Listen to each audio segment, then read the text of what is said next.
Welcome to Leicester, day 3 at the Morningside Arena in the Premier League pool. A field of 16 competing in this 8-day event, where a number of players already needed a good day on Tuesday after the opening day had not gone to plan. Wu Kun Lin had lost all of his Monday matches, but a 5-1 success over Long Duc Thien set him on the way to winning all 3 on the second day.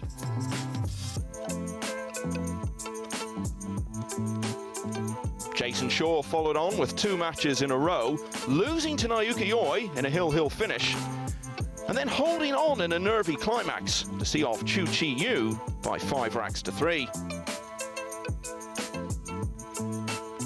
Alex Pagulayan is going well here with 4 wins out of 5, including success in yesterday's clash of former world champions with Earl Strickland.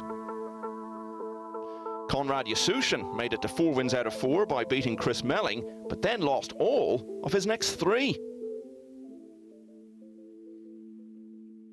Albin also won his first 4, before that unbeaten start was ended by Chieh-Yu.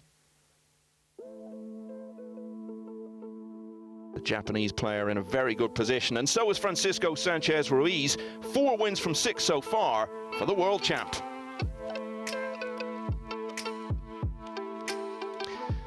And here is what it all adds up to. After the second of the 5 days which make up the first phase, Sanyin Pelivanovic and Chieh-Yu leading the way, both with 5 wins out of 6. Also just the 1 defeat for Alex Pagulayan, although he is 1 match behind them in his schedule of matches. Chieh-Yu, the only player still looking for a first win. Remember, the top 10 will go through to the next phase over the weekend. Well, not surprisingly, given the way he's dominated things over the last 6 months or so, world number 1 Francisco Sanchez-Ruiz heads the outright betting on 9-2, and then it's Shane Van Boening and Albin next at 5-1. Alex Pagulayan just 8-1 after making such a good start. So here's what's on offer today. In the first of the sessions on the main table, we're going to see the world champ Francisco Sanchez-Ruiz starting and ending the session. In between, we'll have 2 in a row from both Earl Strickland and Skyler Woodward. And over on Matchroom Multisport YouTube, you can follow the Table 2 action if you wish. 2 in a row from Alex Pagulayan to start. Then we'll get a double look at Khalid Al-Ghamdi, the young Saudi Arabian. Jason Shaw plays the resurgent Wu Kun Lin, who will then stay on to face the equally informed Sanyin Pelivanovic. Jeremy Jones alongside me. Great day yesterday. JJ, what was your highlight of it? Well, I think just the guys seeing it a little more serious from day 1 to day 2, getting a little more competitive. It was fun to see Earl play with a little more confidence and having fun out there. I think those things go hand in hand. And watch out for Alex Pagulayan. He's kind of trending. He's been putting in the time, and he wants a big title. Yeah, he's looking very good here, as indeed he has since the start of 2023. So first up for us then on the main table, it's Conrad Juszczyszyn of Poland and Spain's Francisco Sanchez-Ruiz. Both in good shape at the moment with 4 wins, although Juszczyszyn has played 7 matches. Sanchez-Ruiz has played 6. Yeah, and I was thinking about Conrad before this match, and of course FSR, you could think about him all day and what he's done. Pretty incredible. But I was thinking about Conrad and how he started this event, and then, you know, just watching him the past 6-8 months, and I think he's playing as good a pool as he's ever played. And the one thing that I'm a little concerned with, and look at this, taking the break on, he's really figured out the cut break after struggling the first, you know, couple of matches. But what I was going to say about Conrad is sometimes I think maybe he gets a lot of energy for that 1 match, and maybe as you know, as he has to play more matches during the same day, maybe the energy goes down. I saw that at the Bigfoot Challenge there at the Derby. He came in, played 1 match a day, and played it at such a high level. And then maybe it gets in situations, and that's going to be with the PLP, where you have to play several matches a day, and so maybe don't expend so much energy in that first match. Yeah, all part of the challenge of this unique format. And although things did go against Juszczyszyn throughout the day yesterday, he's got to remind himself overall he's still in a very nice position, and that's just the nature of it. You're not going to keep winning match after match. You are going to have your ups and downs over so many matches over these 5 days to decide which 10 of these 16 players will go through to the next phase over the weekend. I'll tell you, I've never seen him really without any red on, representing his country. He's in all black today. And a very good opening safety here. You can see commended by Conrad. And what's he going to do here? Does he have to jump kick this ball? Wow. This could easily go off the table. Just depends on how quickly he can get the cue ball down to go into that cushion behind the 7. Big shot to start. Foul stroke, ball in hand. Yeah, that was always going to be difficult. Saw Ruiz this morning. Looked like he got a good night's rest. He said he did wake up a little earlier than he wanted, but you figure him to get stronger every day. Yeah, well, he's been struggling with the jet lag after just arriving before play started, and it was quite clear he was really battling the head cold over the last couple of days. And as we know, the best cure for that is sleep, so we may see an improvement in his fortunes today. That said, he's in pretty good shape. Did lose a couple of matches. Not been at his best over the first couple of days, but the way he has played has been good enough to get 4 wins from 6. So if he does show any further improvement in form, watch out the rest of the field. Yeah, the odds-on favorite you could see with the opening. And when you're under the weather or a little fatigue, jet lag, whatever it may be, it's not only physical, but it's mental. I'm sure you recall where he passed up a rollout situation against Woodward on a very doable jump shot that I was shocked at. Well, it turned out to be his last action of the match. It was a very, very strange decision. A little bit of an overrun here, so he'll probably come back for the 8 in the side. So very good at killing the ball kind of one rail across without using the second rail. Really gets into the cue ball nicely on these shots. Could use 2 rails. I kind of think he usually digs on this. Kind of opens the pocket a hair doing so. He did use the second rail on a real nice swing.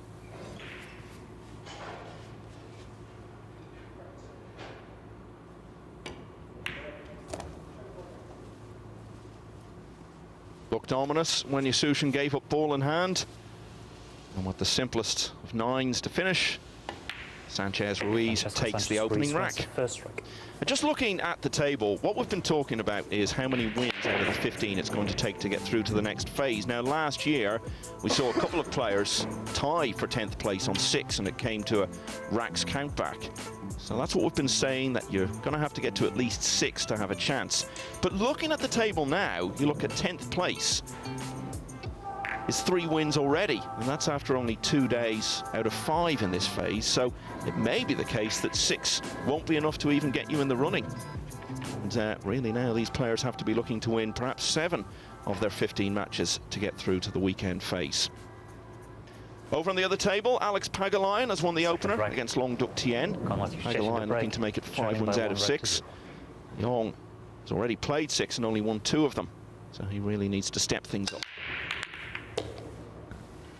Yeah, it can be a little bit of a fooler when you look at the records of all the players and where they stand now, just because mathematically things have to change dramatically because they have to play each other. You can't get 2 wins from a particular matchup later in the event. And it's easy to look at it, right? We're here to look at it, but the players, they just got to get on and play. Oh yeah, I think if you spend too much time looking at the table, it's really just going to get in your way. Ultimately, it's like anything, win matches and good things happen. That's right. You can actually start pulling for other players. Oh, this match I want this player to win, that match I want that player to win. Where, oh, great shot. And this is going to be super unlucky, maybe. Wow. All in net. He had a moment like that yesterday, actually, against Sanjin Pelivanovic. He was 4-1 up in that match and had an unfortunate scratch at a key stage, ended up losing by 5 racks to 4. Yeah, speaking of one of the youngsters in the field, Sanjin, who's also trending in a great direction, had a great trip to America. And probably Extension, please. easier for any of, easier for him from the entire field, right? To travel like this, young man. Strong and strong-willed, wanting to win.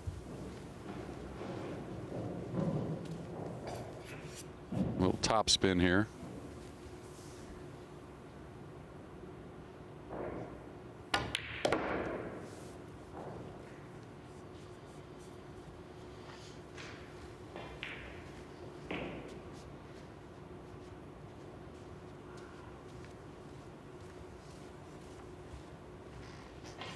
As we've said, 4 wins out of 6 for FSR. It could so easily have been 6 out of 6, even when he hasn't been at his absolute best over the first couple of days, because the 2 defeats he had were both 5-4 against Pelovanovic and Skyler Woodward. He'd already beaten Earl Strickland and Chieh-Yu in his first 2 matches. Finished off yesterday with back-to-back wins over Khalid El-Ghamdi and Sosoa. Yeah, it just shows you, all across the board how solid this man's game is. Or you're not feeling your best, you can use, between the ears a little bit more in the game of 9-ball to ease things. And I think what he's done also, to be fair, is he's put a lot of pressure on his opponent, just mentally, just feeling like I have to play a pretty perfect match to get by this guy.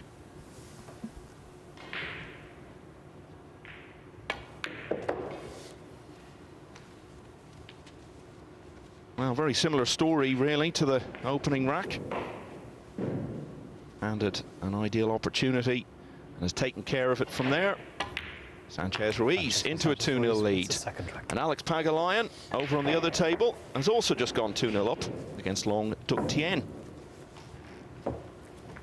One thing I really like about Sanchez Ruiz and what he's done over the last 6 months is that it seems the more success he's had, the more he wants. There's been no sense at all that he feels, I've had a great year, and if that's all it is, then great. You just get the sense he wants to plough on and make the most of this wonderful vein of form he's in. Yeah, absolutely. I mean, there's all kinds of ways to kind of give yourself a day off, you might say, and who deserves it any more than him, but he doesn't want a day off. He wants to keep competing. He wants to keep winning. He wants the trend to continue. Leading 2-0.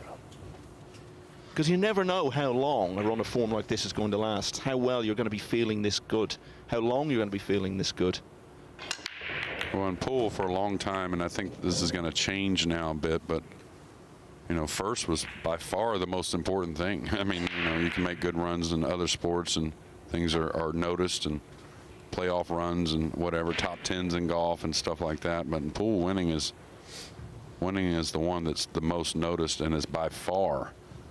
Now that's changing with the sport as it's evolving, but yeah, I mean, you can go years without winning even, a decent tournament without much less a major.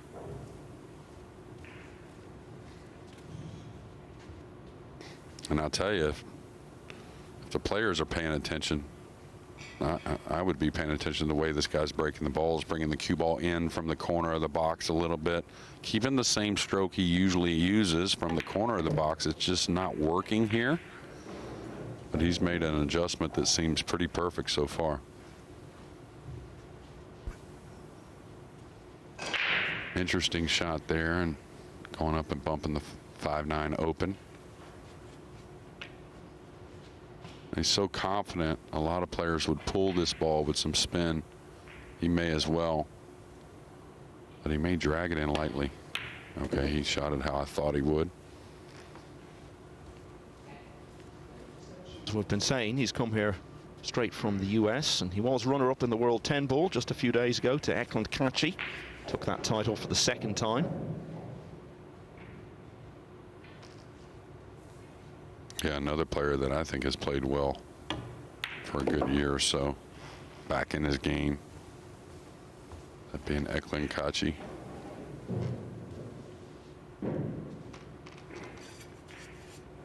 In a way, Kachi is in a similar sort of position to where Sanchez Ruiz was over the last couple of years, that you felt we hadn't quite seen the best of him on a consistent basis just yet. And what this man has done in the last 12 months must give encouragement to players like that, that their golden age can be coming. Yeah, absolutely. And it's that hard work will show up. It's just a matter of when sometimes for players. But any sport, when you're not having results, it's easy to figure, am I spinning my wheels out here a little bit? But you just can't give in. And the other thing about this 16-player event that I appreciate so much, and you know, being a player that's seen a few generations of pool, is, you know, all the players here are realizing that, hey, we got to beat each other for our living a little bit, but we are colleagues, and that's just something that's so much different than years ago. Years ago, you could feel some tension. Now, don't get me wrong, there was a great class of players and great people, but it was a little bit more enemy-like.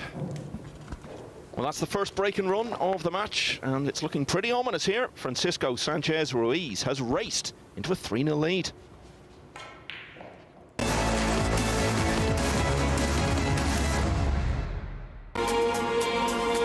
.256 hopefuls go into action over 6 days.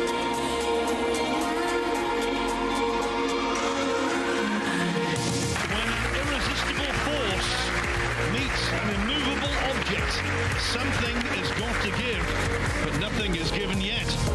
Final of a matchroom promoted tournament. The major's in the game. Up on the wrong end against an opponent of this quality. Not quite as close as it's been for him in the last couple of rounds. The 478th match of this terrific tournament in Fulda.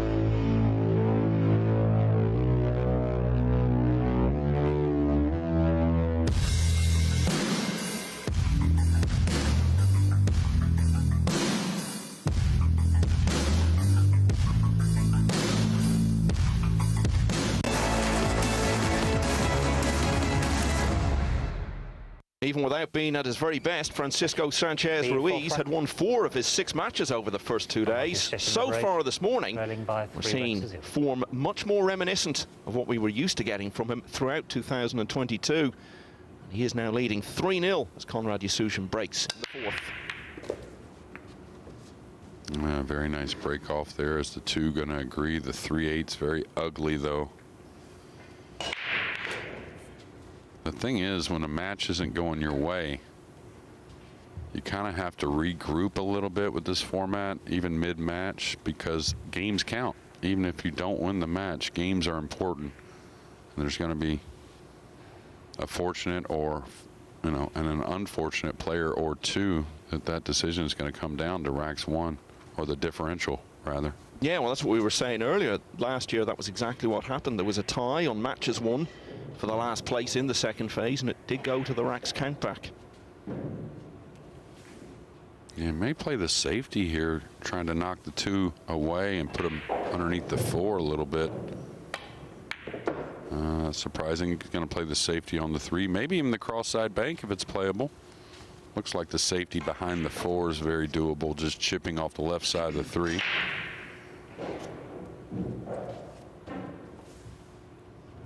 He's going to come across with inside here. Oh no, he's going behind the 4, and that's way light. Yeah, and that was a big ball to get behind. I mean, with the 9 there as well, he must have been worried about the 3 coming out, maybe for a jump shot, something like that.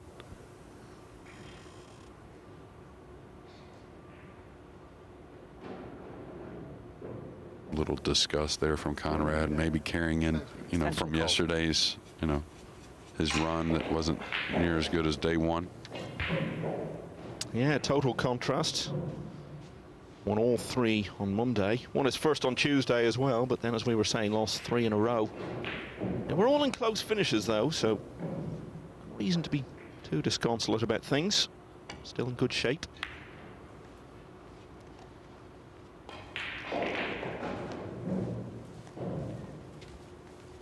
Yeah, and Ruiz, you wonder about that safety, but he didn't want to take a chance at a delicate safety and sell out what would be an easy shot on the 3-0 lead. Very smart here with Conrad. A little bit of a struggle so far. Going to make Conrad earn it. And Conrad's got to be very careful here with the 4 there, the 5-7 down. If he plays the cue ball, he was trying to play the bank.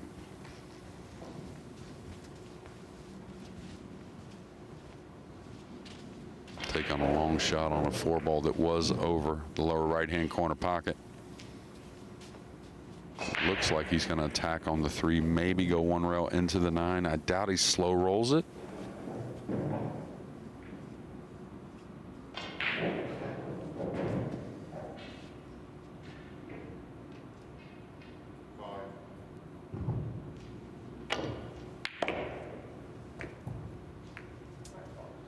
He was trying to put a little speed, create position here, and now a tough shot on the pink 4. And how often do we see Francisco or his counterpart, David Al-Kaidi, without each other? That's like a rarity, right? Yeah, Al-Kaidi not in the field for this event. I think young Delgado has become part of that group as well. The 3 of them now hang around together. And the 3 amigos. The 3 amigos, absolutely. And they were all in the arena together at the end when FSR won the world title in Poland. And I remember standing with David Al-Kaidi actually at the back of the arena as that last rack was going on. And he was as tense as anyone, going, come on, Frankie, come on, Frankie. But great for Delgado to be in that company. And that can only do him good in every sense. Yeah, absolutely. It's talk about some other players, you know, finding, you need to find that player you like, you trust, you feel good around, you can learn from, you know, kind of bounce things off each other a little bit at tough times, and it means a lot. I think about other players that I wonder, you know, like a Jesus Atencio, he's always one I've talked about that maybe needs to get a little bit of a veteran somewhere to pal around with and learn about things, and it just goes a ton. It goes a long ways. It's something you can't really replace.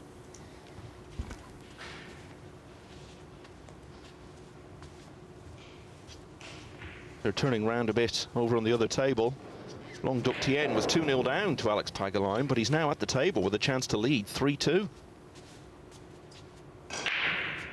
Yeah, and I think sometimes countries are the same way, just like Thien. Years ago, Vietnamese players, you know, if you drew one of them, you felt pretty decent about it. But they've come a long way. But also, the lack of their veteran players, you know, they never had any champions from years ago to learn from and stuff like that. So it took them a little longer to get going up the ranks in the pool world. Yeah, Vietnam, very much a nation on the rise at the moment. There's going to be a world ranking event there in a couple of months' time, and they have so many good players now. It's a little bit like Poland in the sense that there are a number of them on the tour, but you're waiting for one of them to break through at the highest level. Now, albeit they're probably a stage behind where Poland is in terms of its development as a pool nation, but similar sort of situation. One of the Polish contingent should open his account in this match here.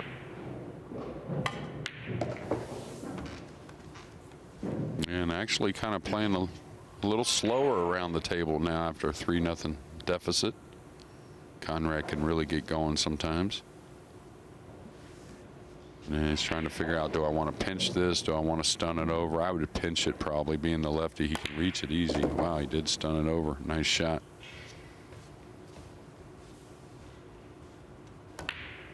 And with that, he closes to 3-1.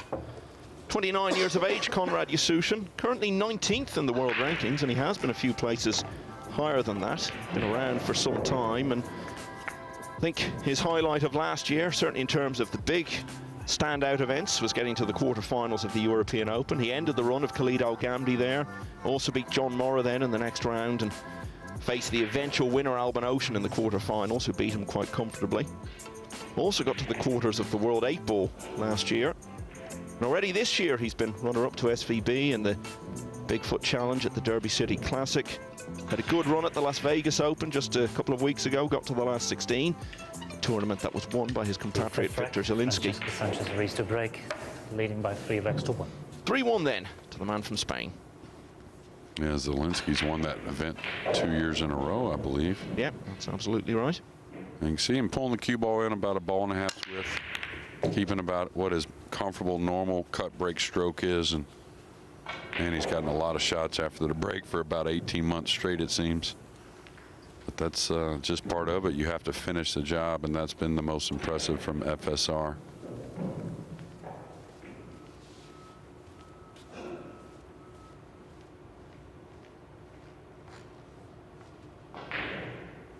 Interesting rack here. It's not as difficult as it looks. I mean, there are some shots that are, you know, kind of, you got to play tidy position, right? But obviously an easy starter on the 2, 3, and 4. He wants to play from underneath the 5, which the 4 kind of leads towards that. The 6 is open. The 9's a little funny, obviously. He's got to play good position there, but good chance he extends the lead here in 6 or 7 shots.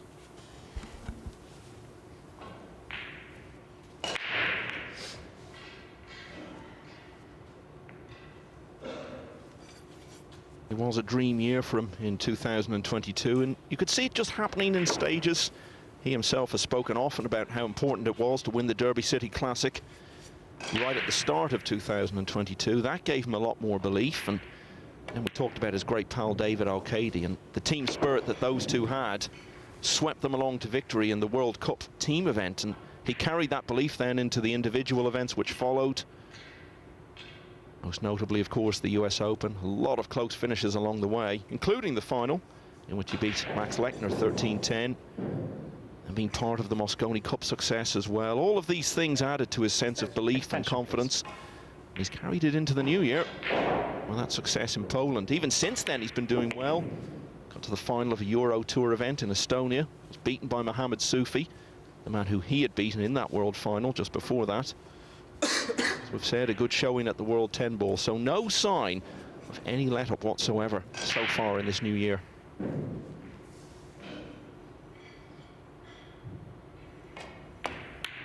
Yeah, and the impressive thing also is overcoming his opponent. I mean, there's so many opponents that, you know, you could say he's #1 ranked, but are right there with him. You know, of course, we know the Fillers and Shanes and all that, but even a tier down or two, players that can certainly beat him in from match to match. But so that tells you he's grinding out the odd games here and there, and then also playing great when he's in the lead.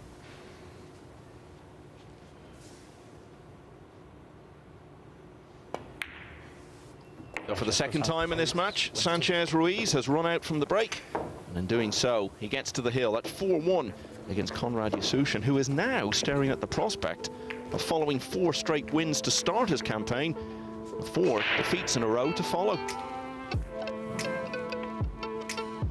Long Duc Thien is continuing his turnaround on the other table. I told you he was 2-0 down to Alex Pagulayan. Well, he's now 4 balls away from leading 4-2. Well, one thing I've seen from Thien is a lot of talent. I'll tell you, a little bit of a loose cue ball at times, maybe a decision that is a hair questionable, but a lot of skills. Rack 6. Conrad Juszczyszyn in the break, trailing 4-1.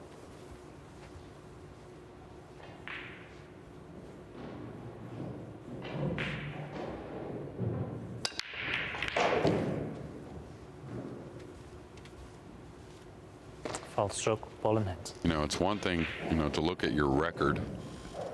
That can probably get the best of you mentally at times, but I'll tell you one thing that can get the best of you mentally and get you a little tilted is when you start to lose matches in a row like this. It looks like it's going to be 4 in a row for Conrad, and that can kind of start to weigh on you, Michael. Yeah, and he's got a long wait, you know, before his next match, because he played 4 yesterday, so he's only got 2 today, and the other one is against Alex Pagulayan, and it won't be until midway through the evening session. Yeah, speaking of Alex Pagulayan, Thien missed a very doable 9 ball to go up 4-2. Now Alex with a big 9-ball long one. Not easy to tie it at 3 apiece.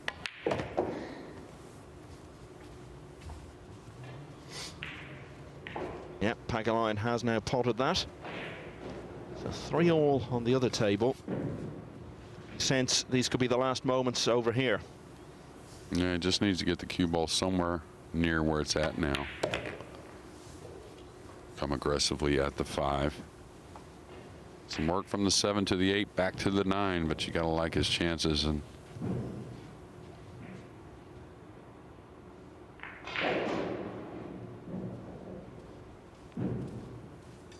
first of 3 matches for him today. He'll be playing Long Duc Thien in the last match of this session on this table. Then, real mouth-watering clash tonight when he plays Jason Shaw.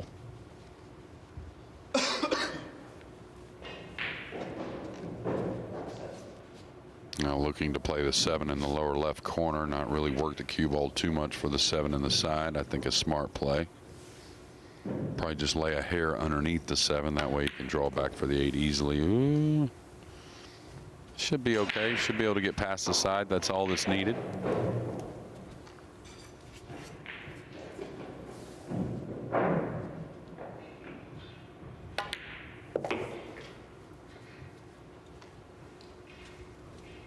Well, this looks to be over now, and FSR really couldn't have asked much more of himself in this contest. Going to move on to 5 wins and will go to the top of the table on racks difference ahead of Sanyam Pelovanovic and Naoyuki Oi.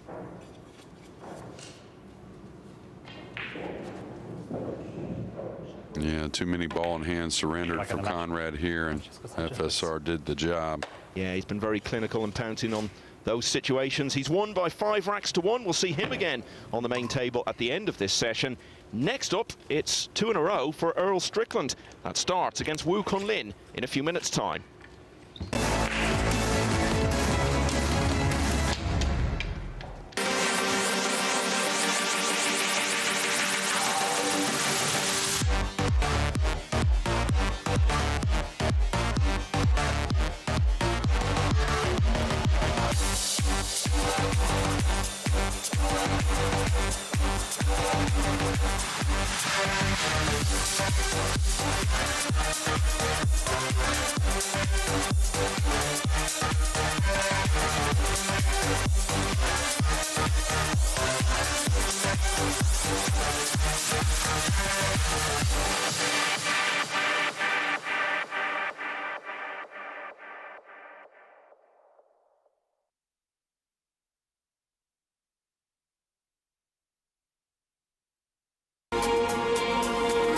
256 hopefuls go into action over 6 days.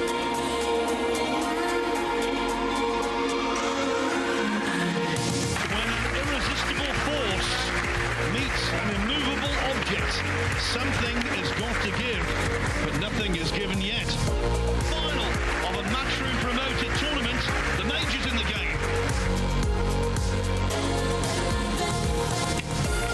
On the wrong end against an opponent of this quality.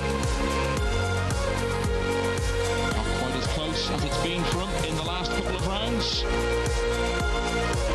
478th match of this terrific tournament in Fulda.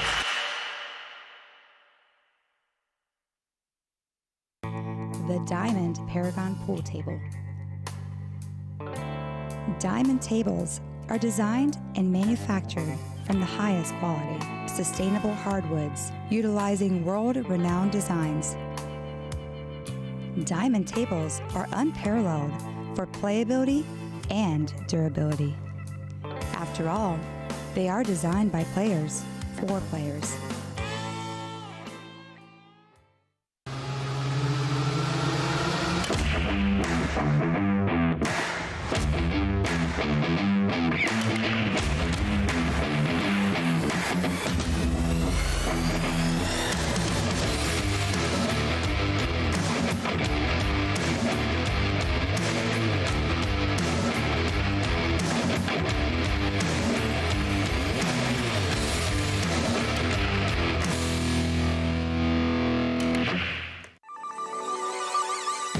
Championship is being played with the new Aramith tournament set.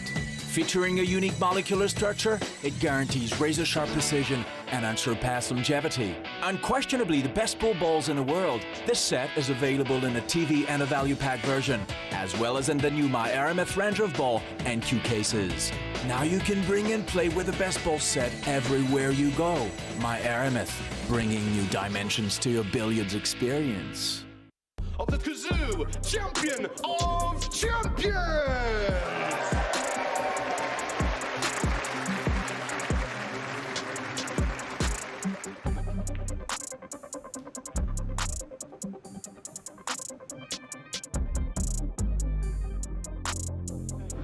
It's time for a little bit of damage scan.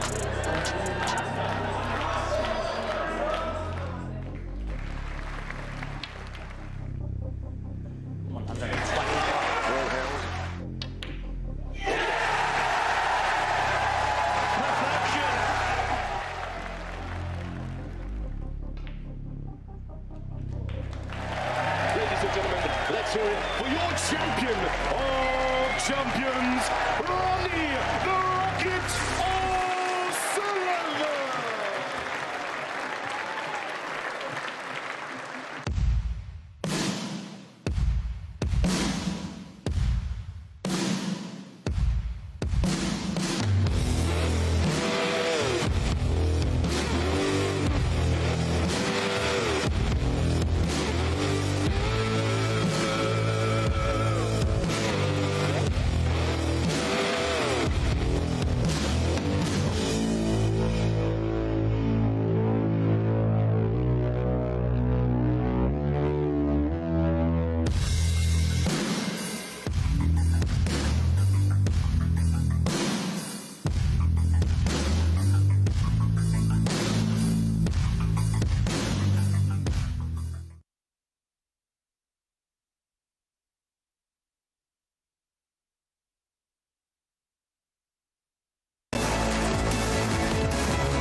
Number one in the world rankings, and now number one in the Premier League table. Francisco Sanchez-Ruiz, a very comfortable winner over Conrad Juszczyszyn. Gave him ball in hand too many times. Sanchez-Ruiz was very effective. Nice, accomplished performance, winning by 5 racks to 1. So he goes top of the table on racks difference ahead of Sanyin Pelivanovic and Naoyuki Oi. As for Juszczyszyn, well, after winning his first 4 matches to be top of the table himself, he's now lost 4 in a row and needs to start turning things around later today when he plays Alex Pagulayan. Speaking of Pagulayan, he's in action at the moment on table 2, level at 3-all with Long Duc Thien. Whatever happens, he'll be staying on there to play So-Soa. Then it's 2 in a row for Khalid Al-Ghamdi. That will be followed by back-to-back matches from Wu Kun Lin, who we're going to see on the main table up next. And that'll be the first of 2 in a row for Earl Strickland, who'll be staying on then to face Chris Melling. Then it's back-to-back for another American, Skyler Woodward, against Melling and Chieh-Yu. And then finally another look at the world champ as he plays Thien.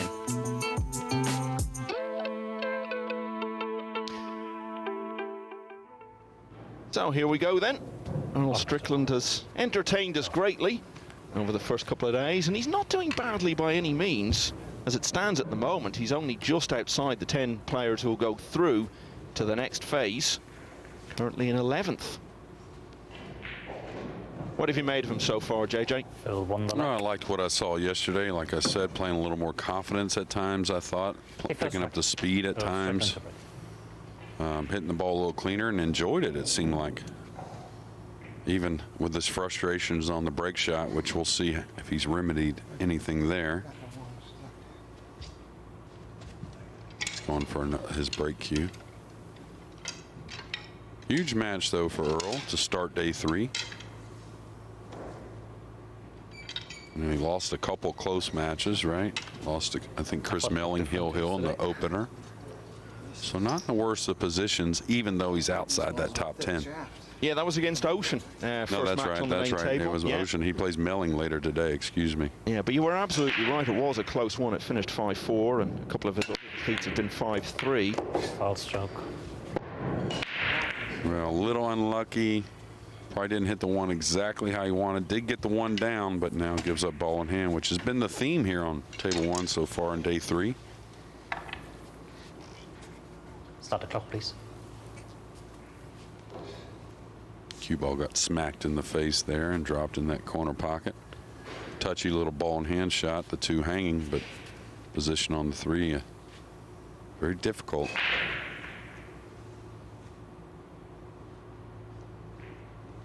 This is where, you know, it's not easy to get on the cross side bank either, but you may consider that on the 3 ball rather than trying to play some tight position. I think he may try to run into the 3 or the 8.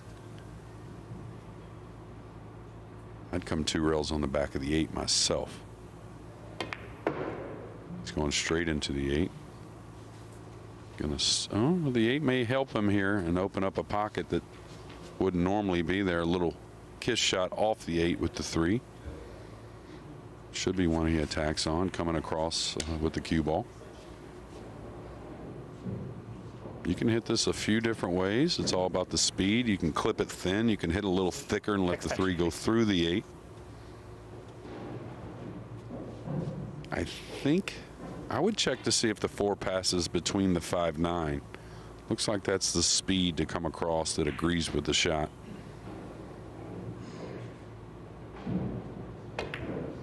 Yeah, he was so worried about getting position on that lower right corner. That's what I was talking about. Caught the 3 a little thin. I would have checked to see coming across and playing short side on the pink 4. I think that agreed with making the 3 a bit more. Long Duc Thien has ball in hand and a great chance to see it out at 5-3 against Alex Pagulayan. Yeah, big shot here for Earl to get started. Didn't hit the best stroke on that 3 ball there. Nice recovery.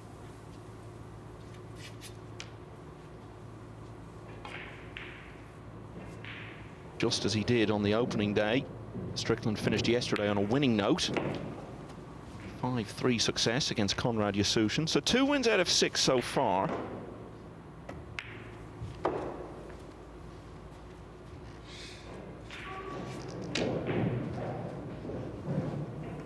Look at the players he has lost to. It's been Ocean, Oy, Sanchez, Ruiz, Pagulayan. These are the form players. So he's got those matches out of the way now.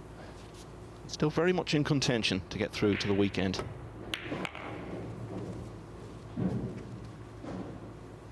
Yeah, you figure he's going to have to win a match or 2 to where on paper maybe he's not the favorite, though.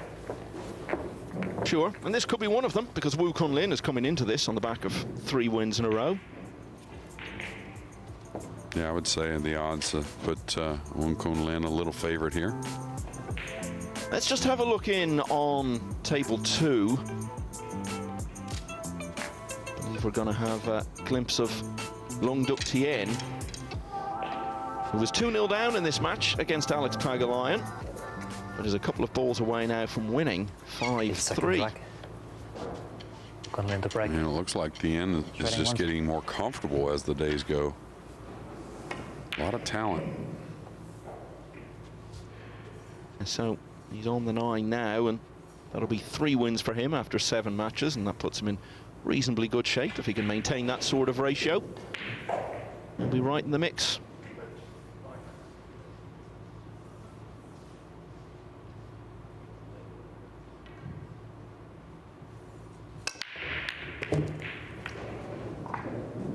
Perfect break off there, really nicely struck. Got the 1 in the side, a good look at the 2. The bottom of the cue ball is open, so he can draw back for the 3. And if you're trying to figure some math on the standings so far and what it's going to take is, if you have a couple players that don't win many matches, that's where it's going to take more like 7 to get in. Exactly, yeah, that will be the thing.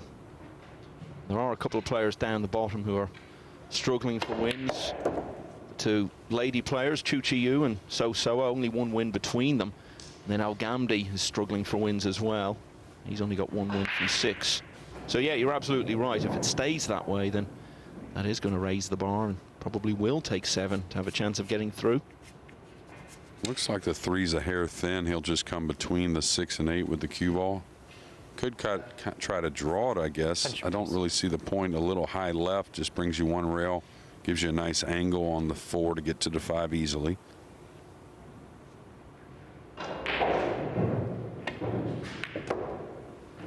And caught that a little thick, so didn't get quite as much travel on the cue ball. And a little thinner on the pink 4 than he probably wanted. Should be okay. The key to this shot is don't baby it so much. Realize you can come 2 rails above the head string easily and still have a nice shot on the 5. Makes you just hit the 4 a lot more pure. And a smart shot there.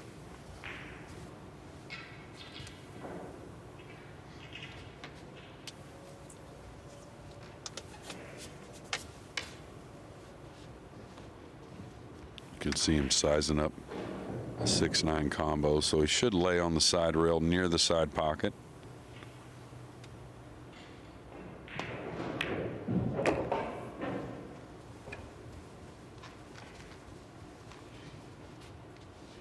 Pretty perfect here on the combination.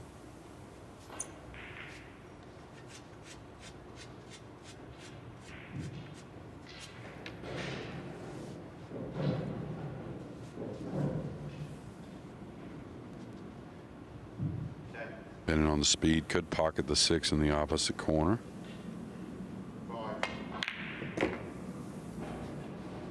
And with that, Wu Kun Lin has levelled with Earl Strickland at 1 apiece. Just going back to Pagulayan after that defeat to Long Duc Thien, he does have a chance to bounce back straight away because he's staying on table 2 to play Chou, and that one is just getting started.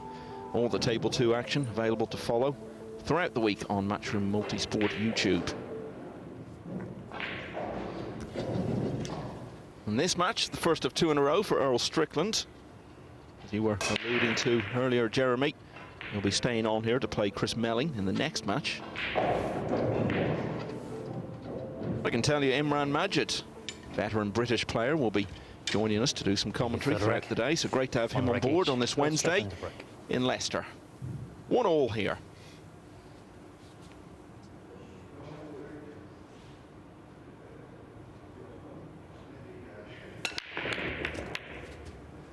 Yeah, Earl not holding back at all. He's got to like, though, he's making balls on the break. That's been something that's been few and far between the first 2 days for the 5-time U.S. Open champion.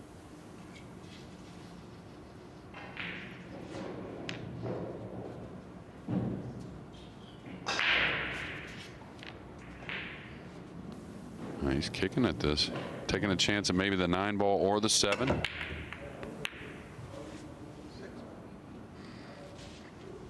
He can't be too upset. He's left the cue ball near this bottom cushion, a very difficult 2-ball position, of course, right in front of him with the 3 near the lower left corner, but he's got to make one heck of a shot here in game 3.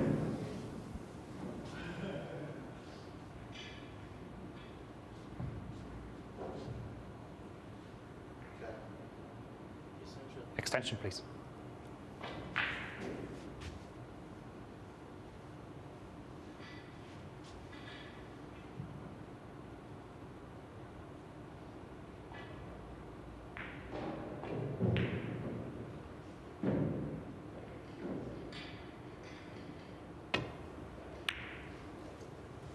Center cut there, Michael. What a shot. And to hit it that light and that pure. Yeah, excellent cueing from Wu. Ranked number 21 in the world. That's an improvement of 46 places already since the start of 2023. And the reason for that is his run to the semi-finals of the World Championship. Beat so many good players along the way. Kazakis, Oy, Lechner. Eventually beaten 11-6 by Mohamed Soufi in the semi-finals. Not the first time he'd got to that stage. He was in the semis back in 2017 and had also been a world quarter-finalist in the intervening years. So something of a specialist, it seems, in the World Championship.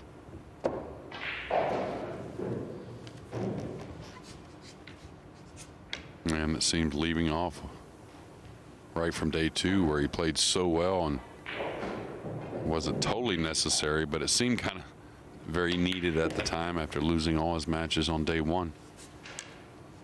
Yeah, victories yesterday against Long Duc Thien, Chieh-Yu, and then Skyler Woodward, most impressively, in his last match of the day, completely transforming his fortunes.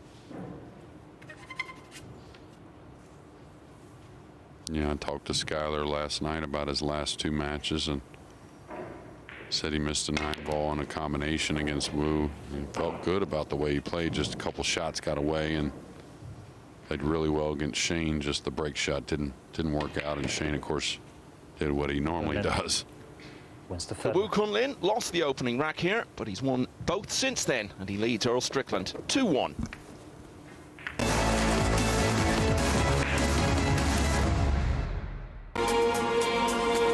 256 hopefuls go into action over 6 days.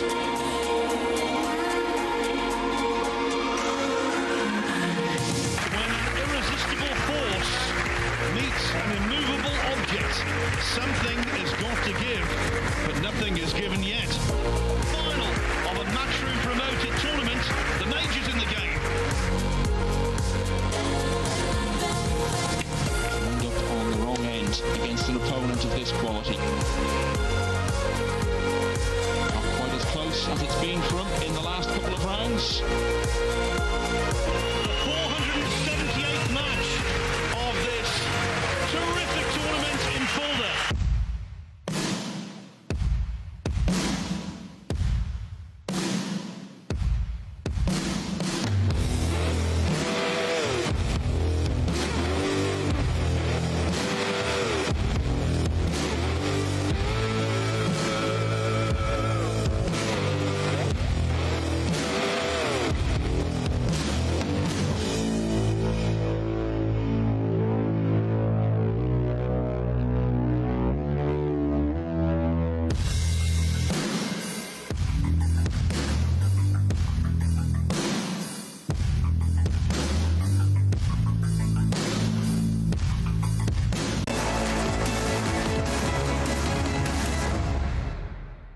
Wu Kun Lin on a real roll here. He's won all of his last 3 matches, and he's leading this one against Earl Strickland 2-1 as he breaks in rack 4.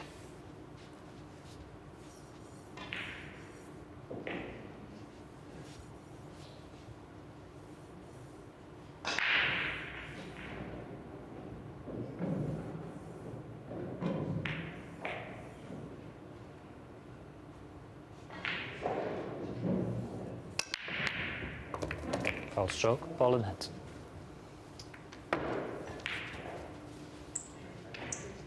Little return of the favor there. Ball in hand after the break. Earl has a good chance here to tie this match. Please stop the clock.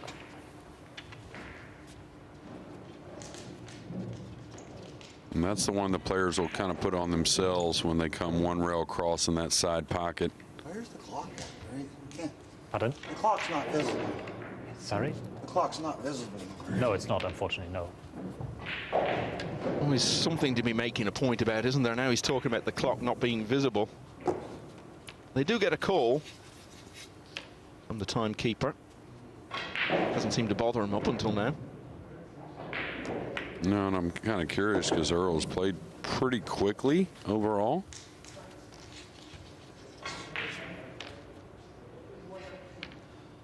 You're relatively new to the game. You might not be aware of the legend of Earl Strickland. It's hard to know where to start in trying to illustrate it. He's the only player to have won the World Championship 3 times since it began some 33 years ago. He's won 5 US Opens. Shares the record with Shane Van Boening. He's won that title in 3 different decades. And he shares with Johnny Archer the record for the most times on the winning team in the Mosconi Cup. And all of that only tells part of the story. Yeah, very loose cue ball, though, throughout this rack, starting out with ball in hand. And yeah, still, I don't think anyone has more titles than Earl Strickland in the game of 9-ball. Yeah, he's been winning significant tournaments for over 40 years now. And he's still very much in this match. Scratch off the break from Wu Kun Lin. Strickland took full advantage. And is level again at 2 apiece. Alex Pagulayan looking to respond to his defeat earlier today. He's off to a good start against Chou, leading 1-0 and at the table looking to stretch that. Where would you put Strickland in terms of the all-time legends of the game, Jeremy? Well, when we just talk about the discipline of Nineball, I mean, he's got to be in the argument for greatest of all time. I had a discussion with someone the other day about Efren and Shane as far as overall just greatest of all time, and I'll tell you, the more I see Shane do his thing and the more I think about it, I may have to go with SVB more than Efren, believe it or not. And it's hard, I guess, but I mean, some of the greats, and these are guys that maybe had a lot of tough struggles with Earl through their careers playing at the same time. They consider Earl the greatest player of all time, so that tells you right there where he stands. The thing about that discussion, of course, is Van Boening is still very much in his prime. He hasn't even turned 40 yet, and he sense he could add to his legacy a lot more and strengthen his case in the greatest ever debate.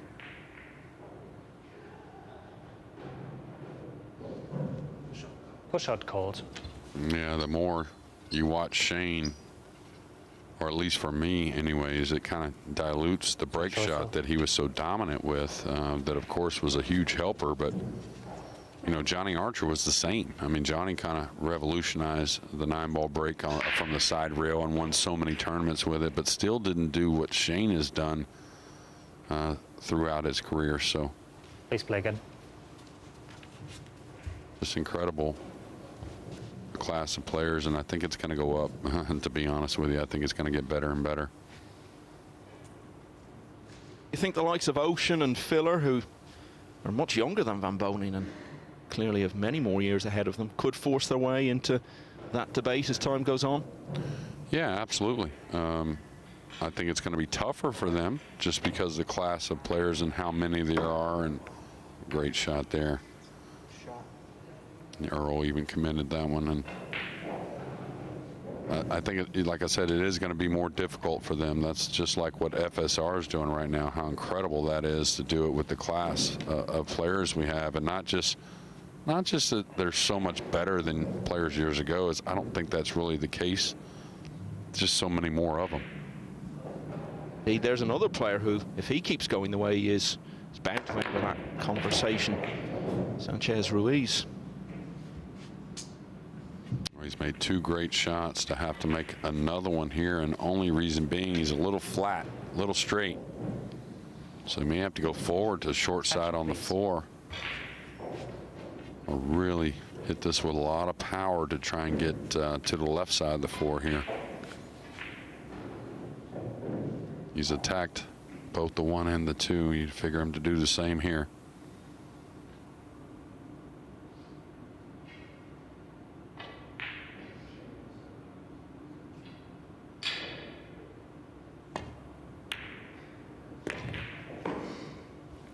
You got to appreciate what's going on here in rack 5. The first 3 shots, as good as 3 shots as I've seen the entire event.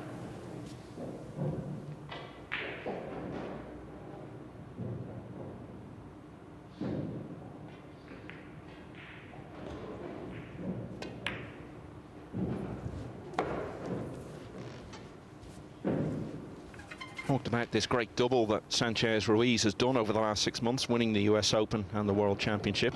Wu almost derailed that early on in Atlantic City.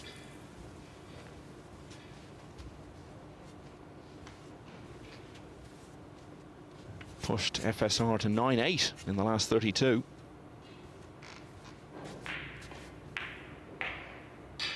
Well, to win any tournament at the pro level, much less one of our biggest majors, of course, the 2 big ones, World 9-ball and US Open, you got to get through some of those close ones, and usually more than one.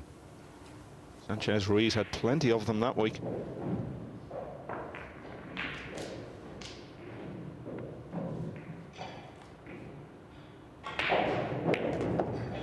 He caught that a little thicker than he wanted. He's going to be a little flatter on the 8, and you could see a little shake of the head there.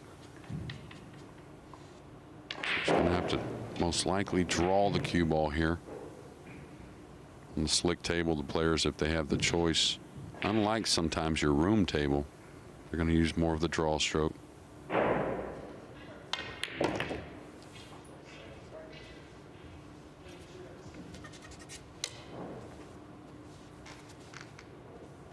We talked about close matches. This falls into that category. There have been more than a rack in it. But for the second time, Wu Kun Lin is going to be one ahead here. That's 3-2. Wu Kun Lin wins the rack. Alex Pagulayan 2-0 up against So Soa on the other table.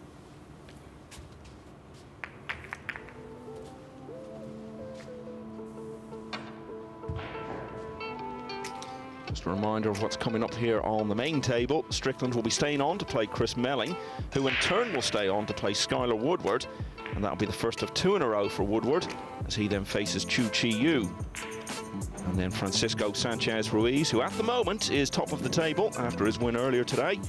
He'll be last on in this session on table 1 against Long Duc Thien, who's also had a win today against Pagulayan. Rack 6, Wu Kun Lin to break, leading by 3 racks to 2.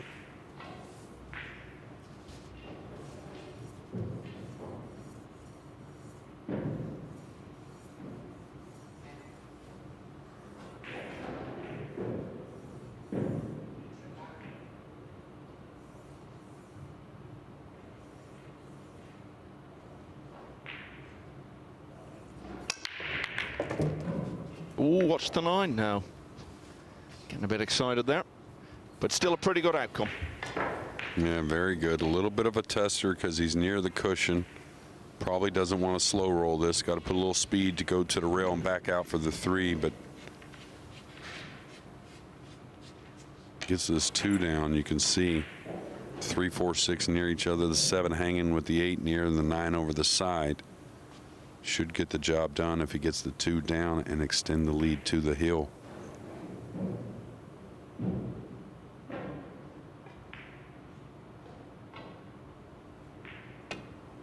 I did roll it, so he's a little straighter maybe.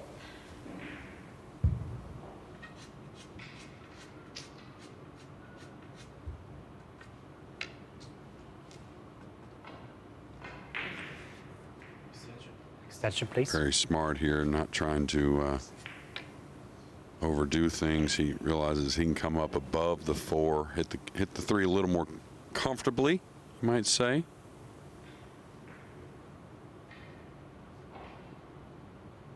He may be stunning 2 rails out between the 4, 6. That's going to catch a piece of 6, but it's going to open up nicely. He just didn't want to put top inside English. That's one of the funnier shots on the slick table.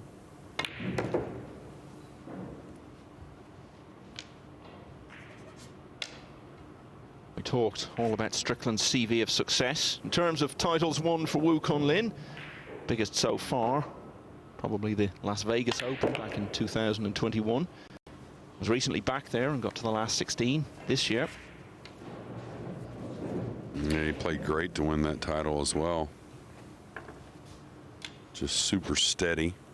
It's what we've seen here today on day 3 so far. And the final, he beat Omar Al-Shaheen, who was World Championship runner-up that year, to Alban Ocean.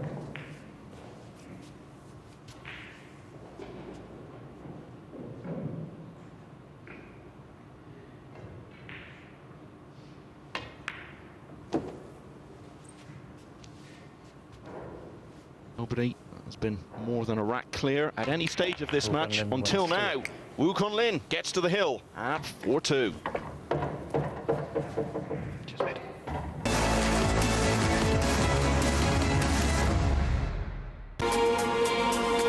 .256 hopefuls go into action over 6 days.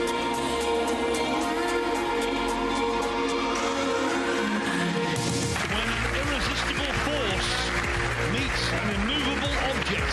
Something has got to give, but nothing is given yet. Final of a matchroom promoted tournament. The major's in the game. Long Duc on the wrong end against an opponent opponent of this quality. Not quite as close as it's been for him in the last couple of rounds. The 478th match of this terrific tournament in Fulda.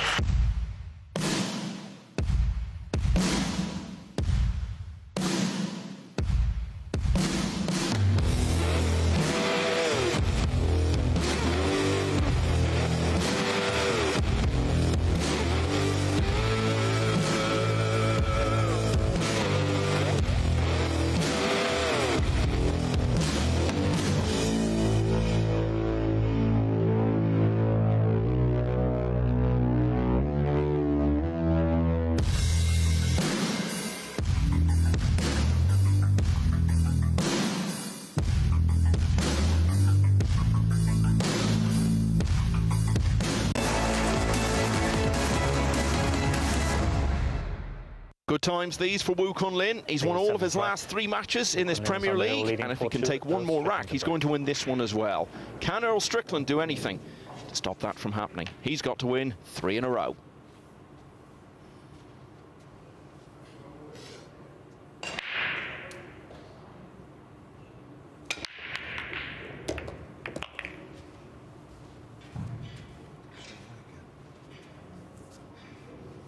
Well, looking forward, again, Earl's got to like that he's making balls on the break. The first 2 days, it was pretty impossible, it seemed, for him. Only making the cue ball. Big shot here to stay in the match. He's got to cut the 2 down the rail.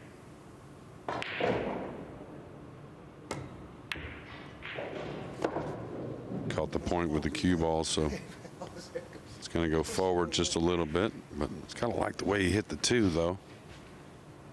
Got to pay attention here. Easy to overcut this just a touch. Well, he actually hit it thick. He's going to surrender a thin cut, but one you got to feel like Wu's a favorite to make.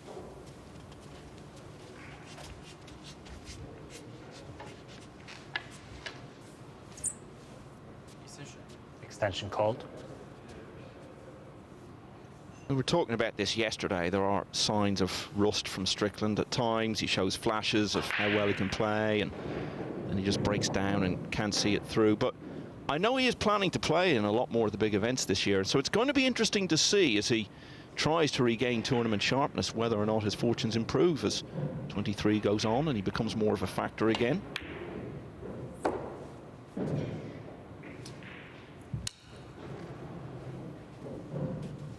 Yeah, and I think if he's looking at a long-term schedule, he's just got to have a long talk with himself and realize he just can't make every game, every match so drama-filled. That's just going to be, you know, even the guys in their prime don't think they could sustain a long season if that was the case. And certainly a man that is going to have to draw on some special stuff to get the results he wants, and a great shot there.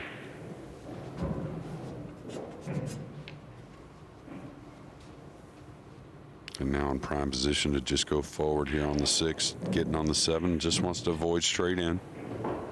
Wants to stay above it a bit. Well, we've said it before, and we've seen it already in the early stages this year. Premier League, with its format, lends itself to big swings of momentum. Nobody is typifying that more right now than Wu Kun Lin. Lost all 3 of his matches on the first day, won all 3 on day 2. A couple of moments' time, it looks as though he's going to stretch his winning run to 4 on the bounce.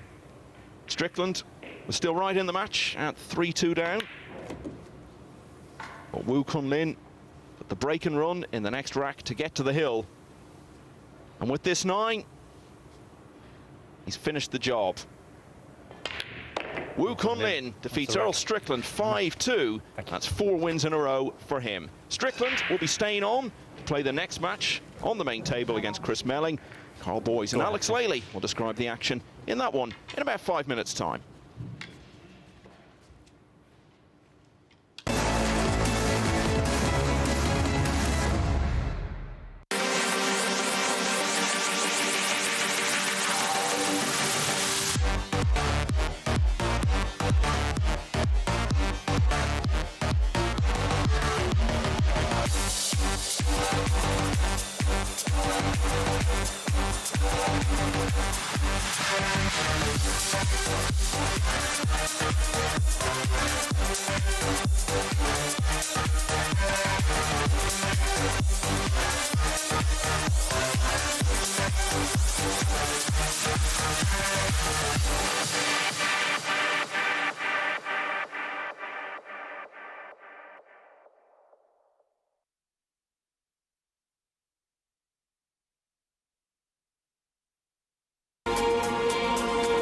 $256 hopefuls go into action over 6 days.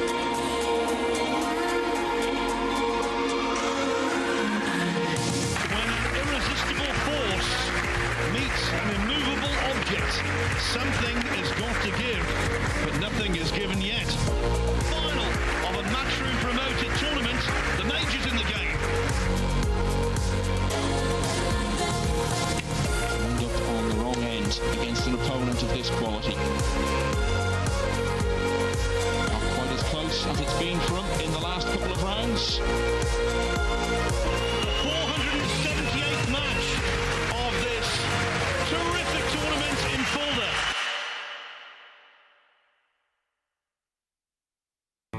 The Diamond Paragon Pool Table.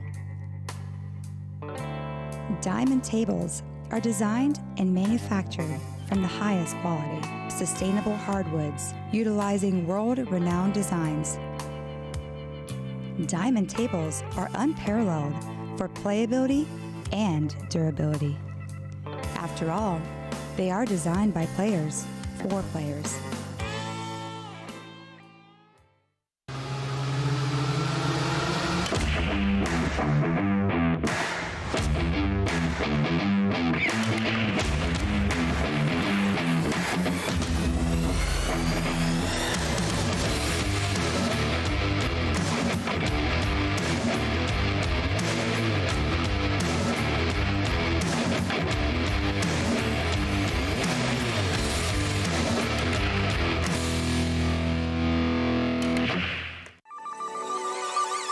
This championship is being played with the new Aramith tournament set. Featuring a unique molecular structure, it guarantees razor-sharp precision and unsurpassed longevity. Unquestionably the best pool balls in the world, this set is available in a TV and a value pack version, as well as in the new My Aramith Range of Ball and cue cases.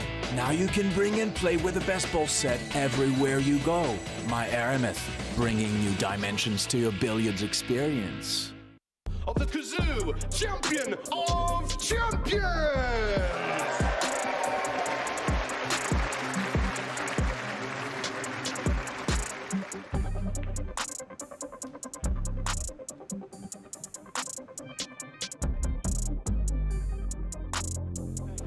It's time for a little bit of damage scan.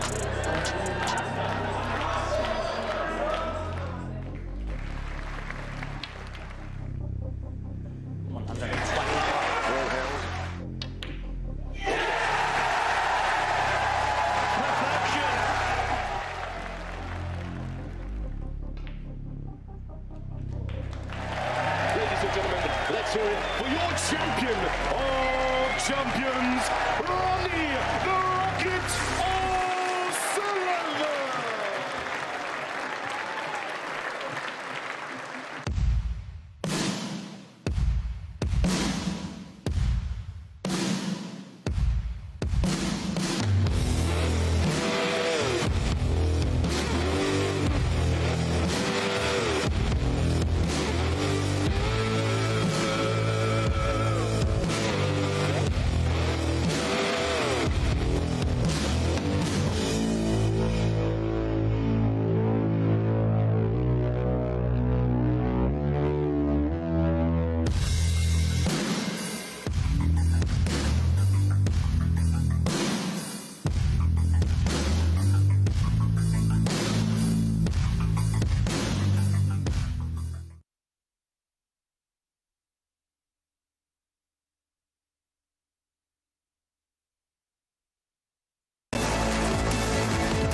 Earl Strickland versus Wu Kun Lin. That is the match you have just watched. Unfortunately, the legend Earl the Pearl lost 5-2. Wu Kun Lin, he's on a bit of a run. He won all 3 matches yesterday. And he starts off with a win today. And that's what it has done from the man. There you see, number 7 now. 4 wins from 7. He's moving up the leaderboard. World number 1, world 9-ball champ, Francisco Sanchez Ruiz is on top of the table. But as you can see with the matches won there, there's not a lot in this. This league table this year is very, very close. Earl Strickland down to 12 out of the top 10. This is table 2 order of flight. Pagulayan been going along nicely. He loses out to Long Duc Thien, 5-3. He stays on the table. He's playing now against Chou. You can watch that table on Matchroom Multisport live, as always. This is table 1. Ruiz 5-1, convincing win. Conrad, day 1. Started off very strong, was at the top of the table for a while. Lost his last few matches though. Confirmation, Wu Kun Lin 5, Earl Strickland 2. Up next, Chris Melling will be playing Earl Strickland. I'm joined for this match with former European Mosconi Cup captain, Alex Laley. How you doing, buddy? Ready for another day of action in the Morningside Arena. Earl Strickland right back on against Chris Melling, and then Chris Melling will stay on for a match against Woodward. Melling has had his tip replaced since it plays a lot better. Wasn't put on properly, so he'll be feeling a little bit better. And for Woodward, it's really go time. Day 3. We're going over the halfway mark today of all 50 matches that each player needs to play.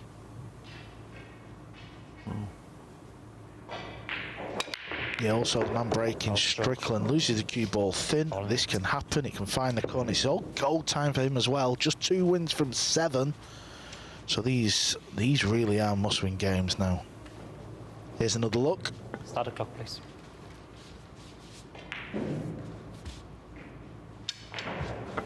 Could see Alex, couldn't you, where the cue ball went low. It did flick another ball and go in the corner, but it just seems to be the story of this break rule. If it doesn't come off square and back towards the 9 or arcing just below, bad things can happen. Yeah, and Earl is struggling there. I think in open play he's looking all right. He's just not getting enough shots after the break. So the magician Melling with his new tip. He's hit a few balls backstage, but you're never quite sure how it's going to feel. So the fact that he's got ball in hand in the opener is a good thing, because he can get his hand on the table and just get a bit of a feel of how this tip is responding, because when you put a new tip on the cue, it takes you a little while to get used to it, doesn't it, Alex? Are you the type of player where, how long would it take to get used to a new tip? No, I'm a good improviser, so I always, when by conditions I was forced to use a different cue, I always did well. Yeah, I think Chris is a bit like that as well. I think it wouldn't take him too long.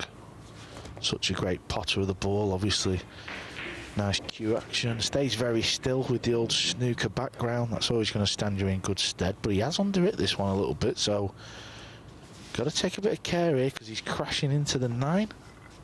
Yeah, he is. Pot to the left side on the 9 if he gets this. Steep cut. Doesn't waste any time. In the heart of the pocket, as always, Chris Melling wins the first rack with a reverse dish off the Strickland scratch. Melling had a good day yesterday. He actually lost his opening match to Conrad, but then he had 2 tough matches. He beat Alex Pagulayan 5-4. And SVB 5-3. Yeah, so 2 of the top players. Good day for Melling in the end. Yeah, he's a dark horse for sure. Yeah, he's kind of the guy who would sort of get a feel for this format, match after match after match, and He plays purely on instinct. He sees the shot, gets down and kind of pulls the trigger, so really suits Chris Melling the break. his style of game. Let's see what his break's like in rack 2.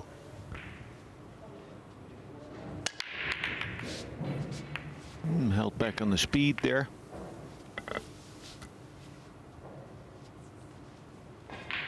Earl does see part of the 1 ball and he can cut it into the 4.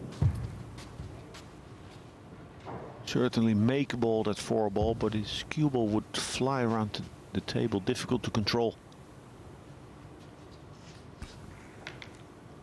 Pagaline's at the table, the other table, of course, table 2. Matchroom Multisport YouTube channel. You know that by now. I'm sure you're watching. He's 4-1 up on So. Oh, the 4 ball stayed up. That's going to frustrate Earl. It will do because he's left an open table. Now he can drag the cue ball, make the 4 as slow as he can, or with topspin. And a little more speed, he can hold that 1 ball. Earl's not played too bad, has he, Alex, really? In the balls, he's looked okay. Just maybe a few safety shots. Maybe a few of them, like, little kind of tricky shots. The one he's just had, maybe they're just not quite there. The break he has struggled with as well. Yeah, that. He's one of those players, if you take away rhythm, they have a hard time.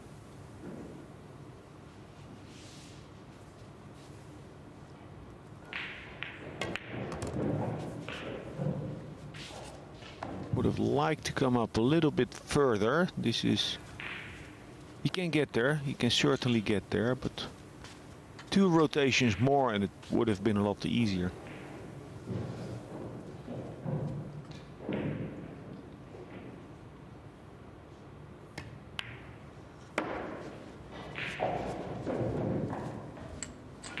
All the players play 15 matches in the opening group stage.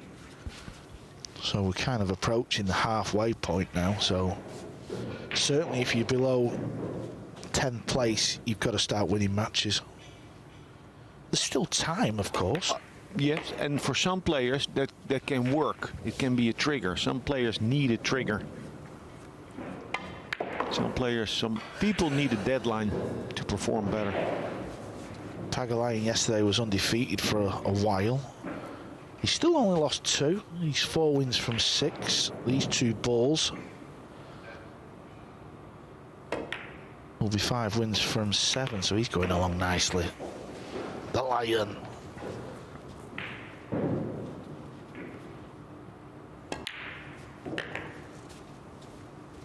Clinical by Chris Melling. Good cue ball control. Oy, oy, oy. Commentator's curse. Did everything right and then a sitter missed. Really unexpected. Yeah, and he'll start to look at the tip. That is not going to do him his confidence any favours at all. Just an unbelievable miss there.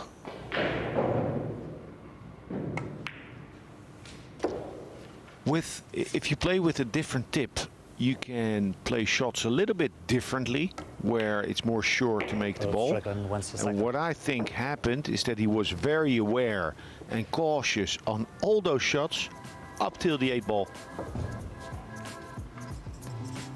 So for some players, when they have to improvise or play with new material, it can work because they play with more focus. And he just let go a little bit on that 8 ball, I think.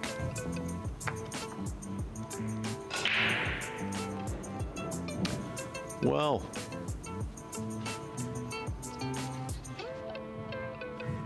one each. That can change the whole course of the match. Earl Strickland to break, 1 rack each. Much depending on the result of this break. Normally, you would really like to, or expect to, pound on a mistake like that. A very odd stance by Earl Strickland. Did you see that, where he put his left leg? Yeah, he's sort of starting to overthink the break now, and because he's not hitting it great, he's completely at this too full. Start the clock. And sent the cue ball in the bucket. That's what he's thinking. He's thinking, why can't I break the balls?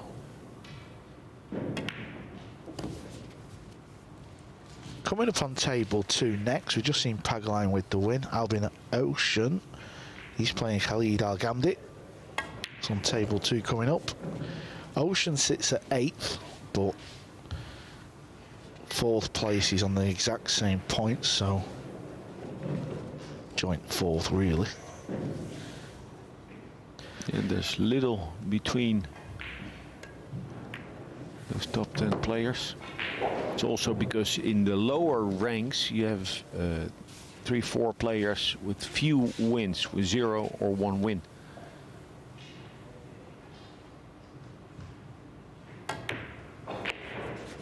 Eight ball, watch out.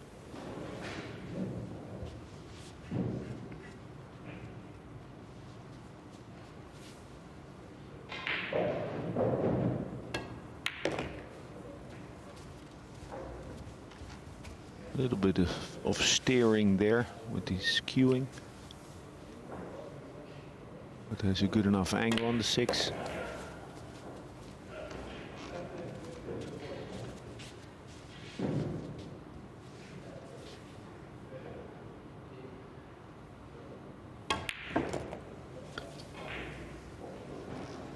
Looking at his tip again. Yeah, he stunned it a little bit, didn't he? He's looking at the tip, but he didn't really get the cue ball working. That was more of a stun. Look at the bridge length. Yeah, he's playing the bank shot. 1.5 diamond. And he pulls it back all the way.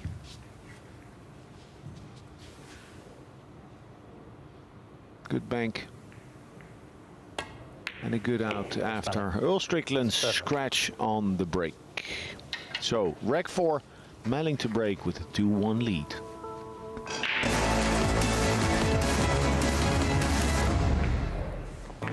The Diamond Paragon Pool Table. Diamond tables are designed and manufactured from the highest quality, sustainable hardwoods, utilizing world-renowned designs. Diamond tables are unparalleled for playability and durability. After all, they are designed by players for players.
Thanks.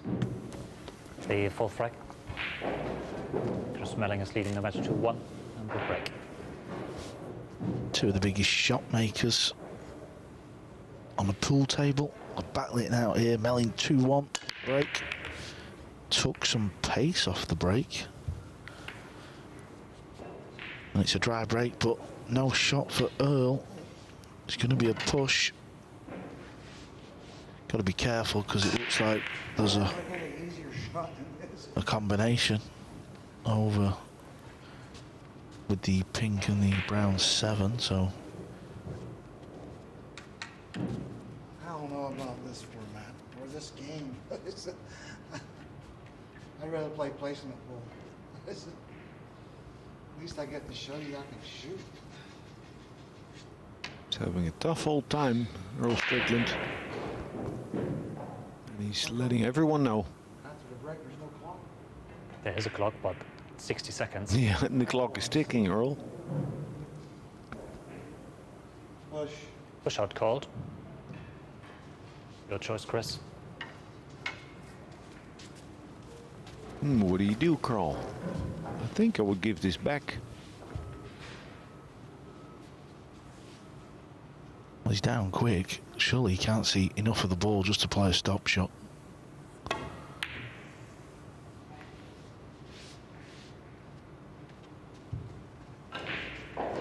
Left a gap. It's a window. Don't worry, I can't make it. Yeah. In hindsight, I wouldn't give it back. That was on.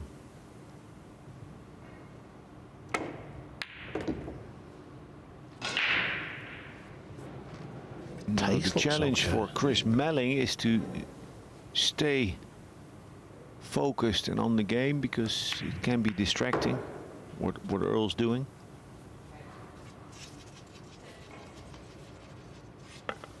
Can wander off and start to observe Strickland instead of keeping your focus with the game. If I get 2 racks, I'll be happy.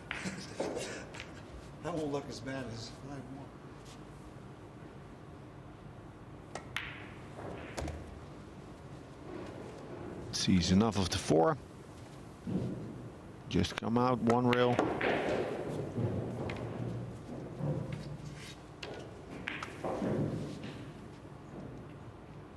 All in all, so far, this is a good effort from Earl, because it was a little bit tricky. Landed nice on the combo, made the combination.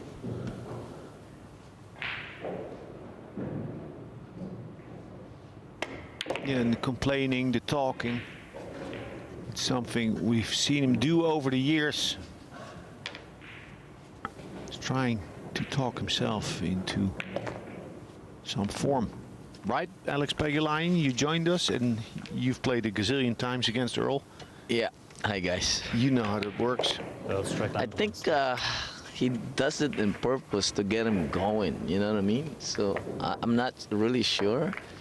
I don't think, I think he wants to get mad and for him to like fire it up. I'm not. What do you think, Alex? Hey guys. I think we're in vision.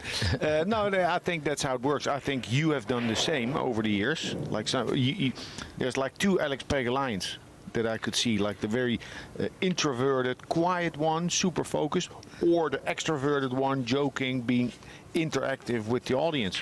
Okay, I'm gonna reveal myself here a little bit. When I start talking to the audience, that means I'm really nervous. I'm trying to get the pressure out a little bit. So. Yeah, well, exactly that. Yeah. Well, this is played behind closed doors, so what are you going to do later on in the week? Are you going to talk to? Oh, Earl's having a mare. 3 scratches in this match off the break. That was unlucky. What do you think is playing cue? I think it's like 15 millimeter. Yeah, the diameter of the tip is, I think you're about right. I think it's about 15 millimeter. It's hard to spin the ball with that. I'm surprised he's able to play with it. A lot of deflection as well. Yeah. This is not a give me a run out, but Chris Melling is a very creative player, so I'm sure he'll figure something out. Well, the good thing is that once he is on the 5 with an angle, it's easy to get in line on the 6. Cross over to the left side, get that second rail.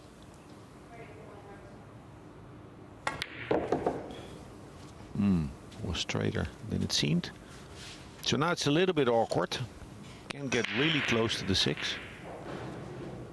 Oh, also, but the rail here allows you to play the shots easy, because the rail is not as bouncy as the practice table. So I'm pretty sure you can execute this pretty well. Did he get there? I think so. Yeah, he's good. What is this, 3 rails? Looks like it. Yes, loading up with left. So the thing is, he's struggling with his material. before, and now yesterday evening he had a tip replaced. So for that reason, maybe he could have opted to not go forward. Yeah, I agree. I think the way he's been playing so far, he's missed a few balls with spin. He's already missed one in this match.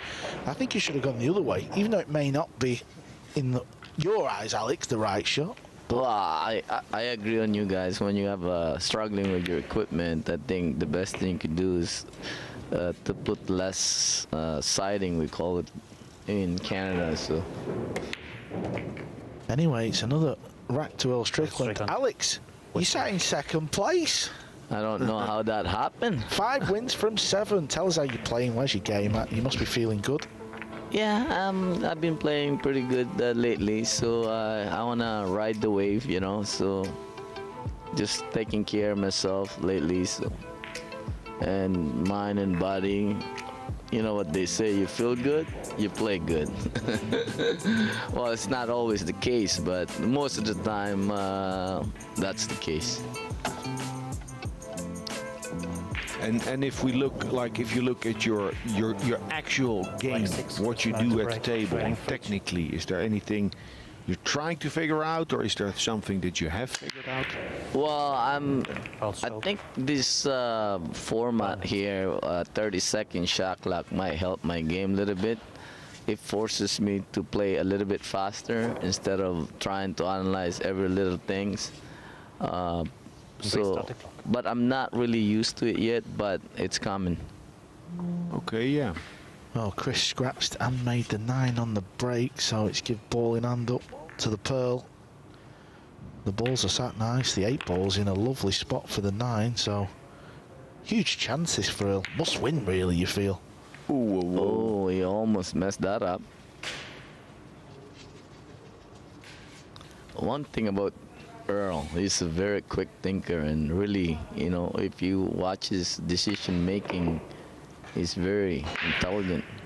Sure. It's like Joshua Filler. Yeah, people don't realize how much analysis there's still going on with players like Filler, like Earl.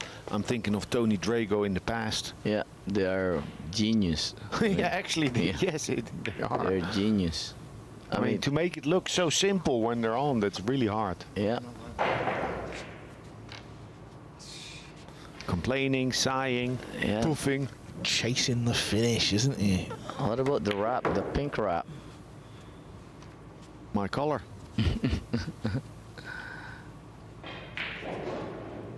Yeah, Earl Strickland capitalizing on Chris Melling's scratch, hitting the backside of the pocket on all his shots. Dishing and leading. He still has it, isn't just he? One. Huh? He still has it, huh? The Pearl.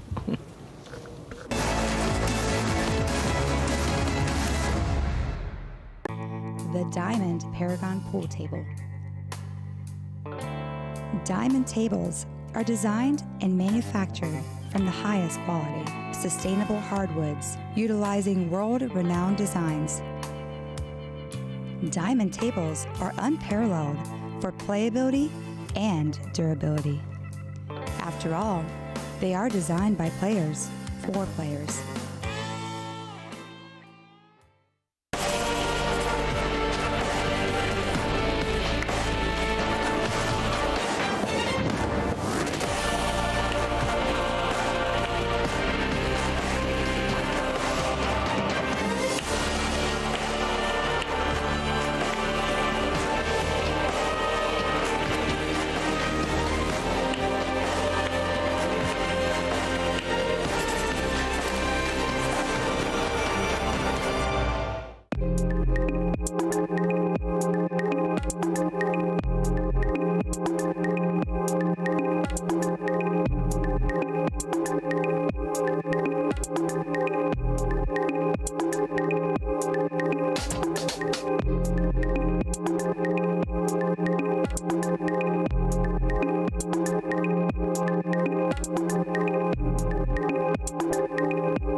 We're with the Lion, Alex Bagalion. He's joined us in the booth. He's happy. He's at number 2 on the current league table. He's loving life. So he's hurled up Earl Strickland. He's 4-2 up over Chris Melling. He's breaking. Struggle with the break. 3 scratches on the spin. Can he keep the cue ball dry? Look at his left arm. Trying something different. That was a good break, wasn't it? A chance for Chris. Oh, the question is, how would you play this?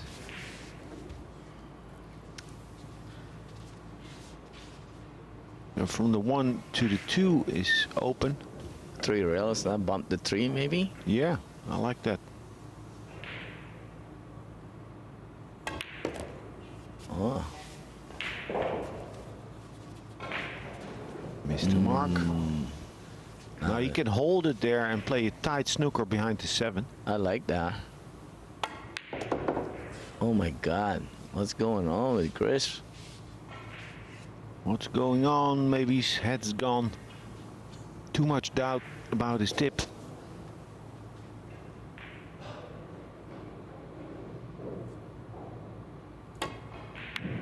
Good shot. Good recovery there. Beautiful. Oh no. Oh. Yeah, it's okay. Yeah, that changes this shot drastically. Could have been a lot worse. He don't waste time, does he? Is still Tony Drago the fastest snooker or pool player that ever lived? Yeah, I mean, I would imagine so. I'm not sure if there's anyone plays as quick as... Well, your fellow countryman Luke Salvas, he was maybe quicker, but he didn't play as good as Tony. Right. I think Tony was the best quick player. Agreed. Winner of the World Pool Masters, got to the semi-finals in the World Championships, won some European events. Well, maybe Mohammed Sufi, maybe he's the new speed king. Right. Yeah, you're right.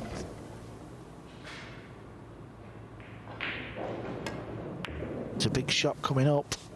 It lacks speed and line, and it's another miss. 3 misses from Melling. Right. You know, that shot, I would have just run into the 8, make sure it makes the 7, you know what I mean, instead of holding it. So hit the cue ball how you like, sort of thing. Yeah. Yeah, even if you miss the whole 8, you can also bank the 8 in the side. Yeah, right? So, make the 7. yeah, make the 7 for sure, but right now he's probably fuming about his equipment. So yeah, and the hard part for Melling is that he's on right after this against Woodward, so he needs to do something.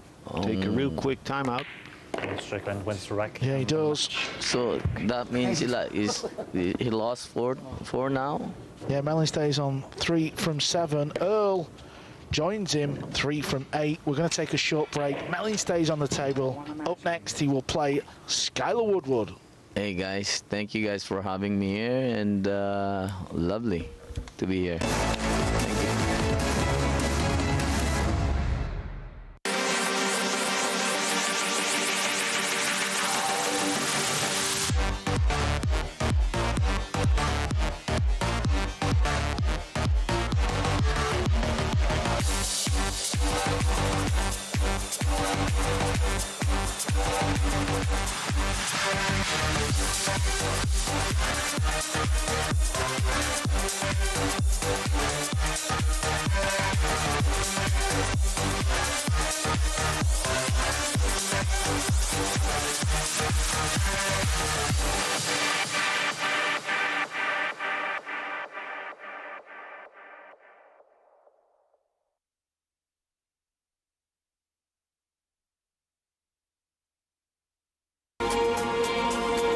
256 hopefuls go into action over 6 days.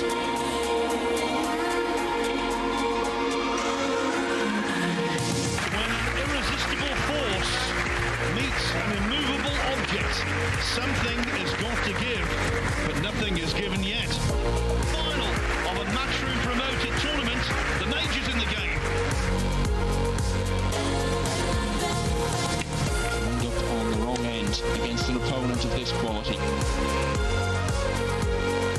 Not quite as as it's been for him in the last couple of rounds. The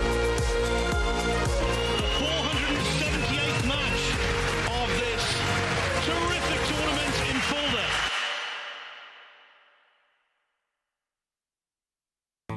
The Diamond Paragon Pool Table. Diamond tables are designed and manufactured from the highest quality, sustainable hardwoods, utilizing world-renowned designs. Diamond tables are unparalleled for playability and durability. After all, they are designed by players for players.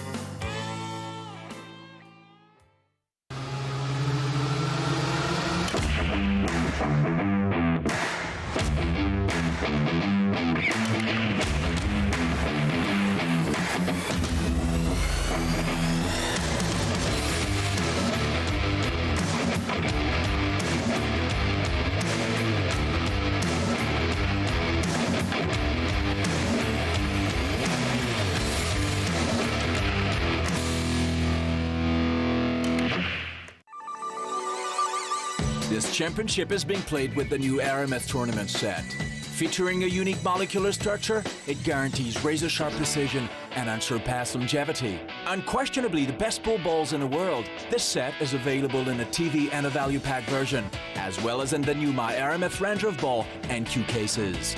Now you can bring and play with the best ball set everywhere you go. My Aramith, bringing new dimensions to your billiards experience. Of the Kazoo Champion of Champions!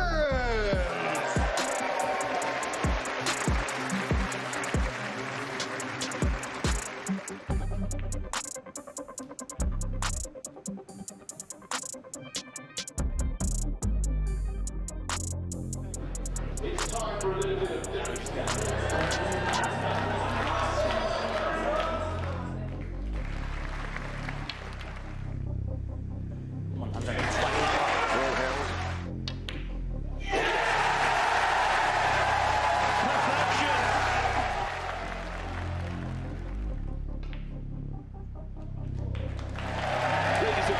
Let's hear it for your champion of champions, Ronnie the Rocket O'Sullivan!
Welcome back, day 3, Premier League pool. That is our up-to-date table. And the match we've just seen, Earl Strickland versus Chris Melling. Earl Strickland beat Melling, and that moves him up into qualification stage, 10th. Melling down to 11th, so it's still early days today. I know we keep saying that, but you can just see how close this league is. I remember last year, there was kind of runaway players.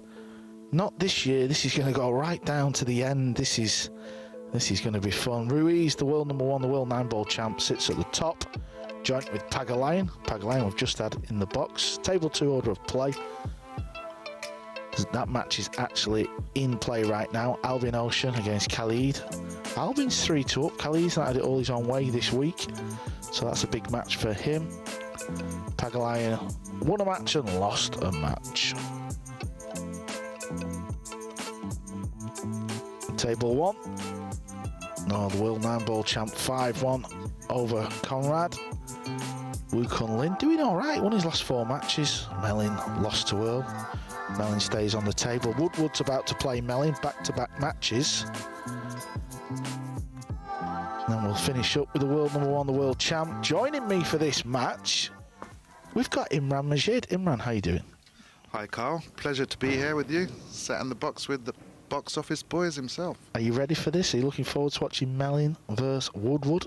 It's going to be a cracker, yeah. Melling just lost against Strickland, so let's see if he can rectify this match. Yeah, Chris has had a new tip on overnight, and he's been struggling with the cue a little bit. He signed a new deal with Q-Tech, so we know that can take a little bit of time to get used to. So anything with spin, he's been missing balls, and he missed 3 balls against Earl there. Usually potting the ball is his strength, so the fact that he's got to stay on and play Skyler now, it's not really a good sign, but if anyone can flick the switch, it's Melling. There we go, rack number 1. He was hitting the ball pretty well in practice just before his first match. But it's kind of, you know, when you put a new tip on, you kind of don't really know how it's going to play.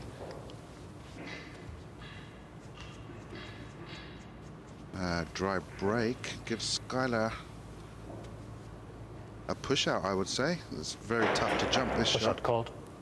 Yeah, and the push out's not, obviously you can't push over to the left. If you're just tuning into Nineball for the first ever time, after the break shot, we can play a push out. So what that means is he can roll the cue ball where he wants, he can hit another ball, he can even pot another ball. So after he does this shot that he's about to now, Melling will come to the table and he can play the shot or pass it back. Chris. So yeah, there you see he's using that 2 ball as a blocker. So he has presented a jump shot for Chris, but there's no immediate position on the 2. So that's why he played this push out. Skyler will fancy making this ball. Probably won't have position on the 2, but could play a good safety. Skyler was hitting the balls good in practice earlier on as well. I can see him doing some damage today. Attempted jump shot, but has left Chris straight in.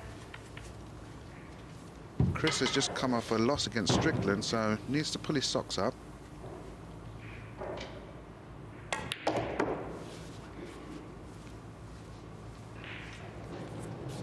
Very inviting table. Yeah, Skyler beat Sanchez first match yesterday. Then he lost to Wu Kun Lin in a match that he should really have won, and then he lost to SVB, and he was up in that match as well. So he looked to be playing okay, and then the wheels fell off a little bit, so that's put him in a tricky position as he sits 13th on the leaderboard, just 2 wins from 6. So, well, this is, you just feel like this is a must-win game now. Yeah, Chris recently signed a new deal with Q-Tech, so he's probably still getting used to his new equipment. Hasn't been too long, but Chris is such a natural talent, he can probably play with anything.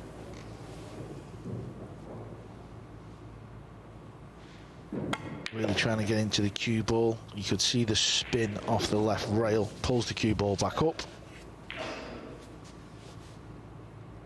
He's going top right on the cue ball here, maybe 1 o'clock. Has a nice angle to bump off the rail and leave it straight in 9.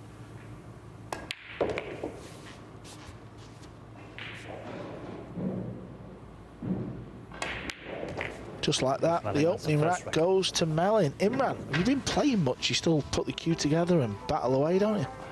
I do, Carl, yeah. I've been playing all the Matchroom events recently, and you know, with the recent resurgence of Nineball, yeah, it's got me, given me more incentive to go out there and practice and play all these big events, and yeah, enjoying it so far.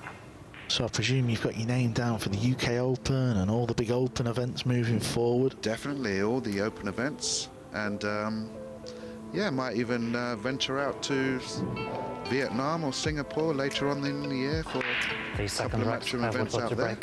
Trailing 1-0. Yeah, well, the next event after this one, one of the big ones, is the World Pool Masters. Tickets are on sale. Head over to matchroompool.com for them. It's in Brentwood. Fantastic event, the World Pool Masters. 16 of the best, 14 off the 9-ball rankings, and then 2 wild cards. This break will work, Imran? Yeah, he made the wing ball. The green 6 went in, and he's got a lovely opening shot on the 1. Usually players try to make the 1 ball in the side, but they'll take it if they get another ball. I guess he just stops his rock here and shoots the 2 in the corner. Okay, elected for the side. Yeah, the World Masters 10th through to the 13th of May at the Brentwood Centre in Essex. Nice little venue, nice place to go, Essex as well. Yeah, really good tournament, isn't it? Yeah, you was there for the World Cup of Pool. Yeah, last year, yeah. You and Chris? That's right, yeah. Yeah, we got off to a pretty good start in that tournament, but then got beat by the champions.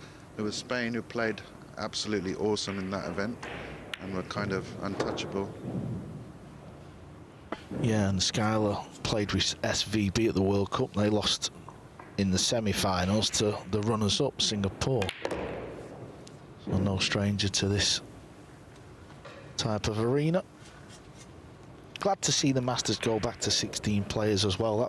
That was the format that it always was, and then they've tried with 24 players, but for me it just never quite felt right. It just all felt a bit rushed, a bit crammed in, so glad to see it go back to the 16, where I'm sure we're going to see some longer races, and you know, it just feels a little more elite.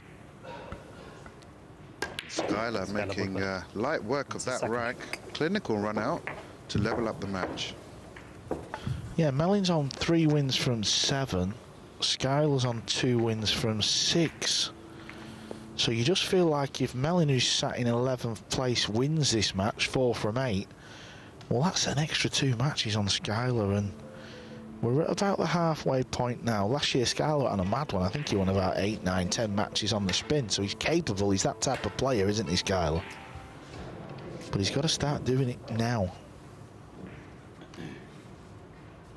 The third rack, 1 rack each, Chris Melling to break. And it tells you how close it is, the fact that Sanchez Ruiz has won 5, so he sits on 5 points, and Skyler, who's in 13th, well, he's on 2 points, so he's only 3 matches behind the leader. And that's a dry break from Chris.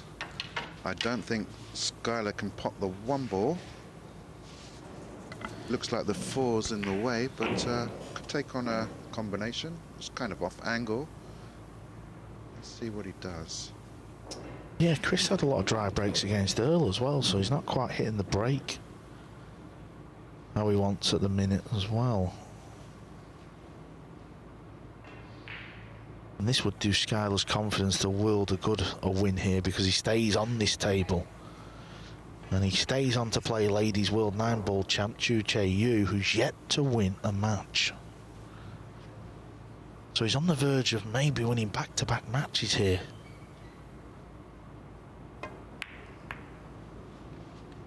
Yeah, Has he got enough spin? Wasn't easy, that combination. It's kind of off angle, but he's got a good leave here. Used to love this shot, Jim, me. Jim, as in, that's what we call him on tour. Obviously he's called Imran, so that's his nickname. The old dart jump shot. This is sitting nice. Flick off the edge of the 1, pop the 4, draw back a little bit.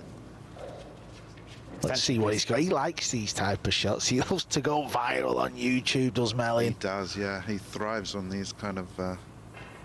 Did you see the shot he played yesterday that's gone viral on the Facebook page, Yeah, Jim? the kick, it was amazing, yeah. Yeah, it's on about 500,000 views right now. He's loving it. He's going to need another one here. This could be another one. He gets close all the time, though, doesn't he? He does, and he does pull them out. He pulls out some fantastic shots. Yeah, behind the stages when he's practicing, I'm always winding him up saying, how many flukes are you going to get today, Chris? But, you know, it's all banter. He does get close a lot. And you see he's doing his little measuring thing, getting his ruler out and his protractor out of his case. Trying to go 2 rails, come off the bottom rail and cut the one along the back rail. Is it there? No, you've let us down, Chris. Hit it too fat. Left a pretty open shot for Skyler.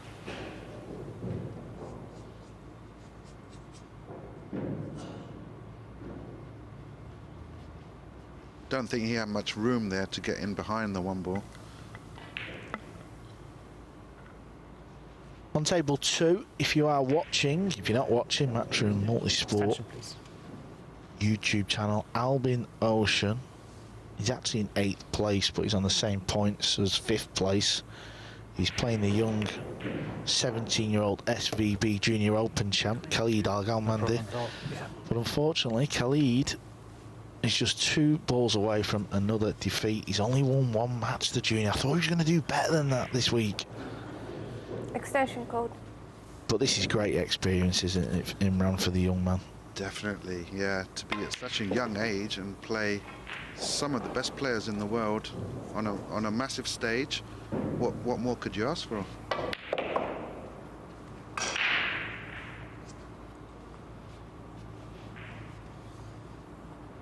Only lost 2 matches, Albin, even though he's in 8th place. This will move him way up the leaderboard, and there it is. Albin Ocean beats the young man. Up next on table 2, Khalid stays on to play Japan's Naoki Oi. Back to the main table, Skyler's got a funny position here. Yeah, wants to get his cue ball off the rail, doesn't really be shooting a 6 off the rail. That'll do nicely. I watched the match last night, SVB and Skyler, and that was a pretty high-powered affair. Skyler was up, and Shane played some awesome power pull to come back and snatch that match.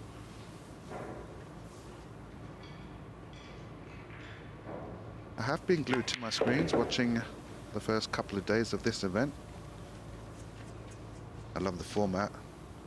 Gives players a chance to find some rhythm and get into a good flow. Obviously, they're playing so many matches. A little bit short on the 9, but shouldn't be a problem.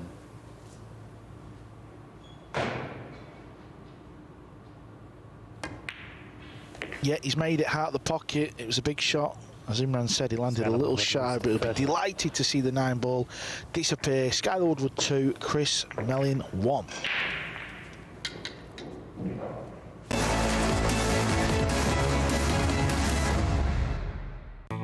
The Diamond Paragon Pool Table.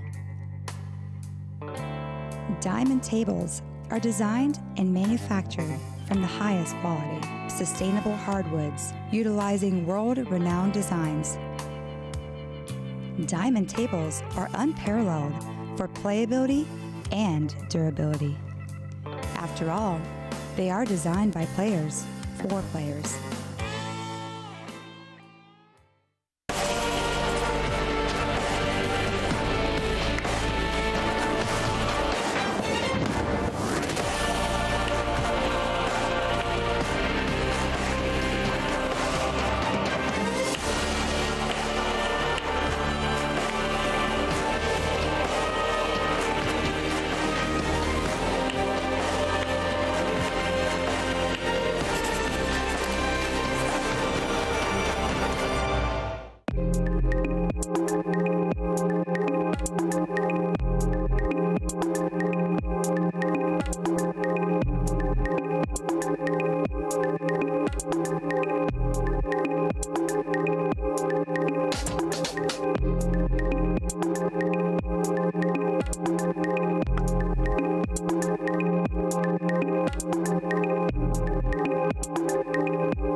The fourth rack. Skyler Woodward is leading the match by 2 racks to 1 and wood break. Skyler Woodward won the last rack to take a 2-1 lead. He's breaking in rack 4.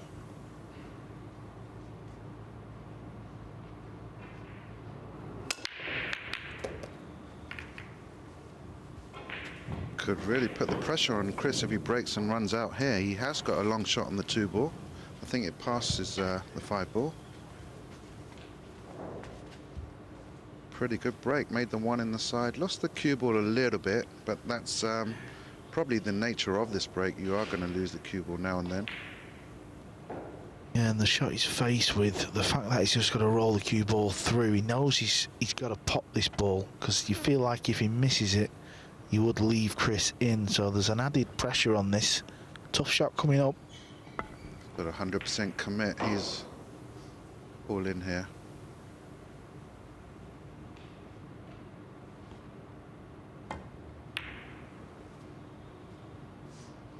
Good effort. Good chance for Chris to tie up the match.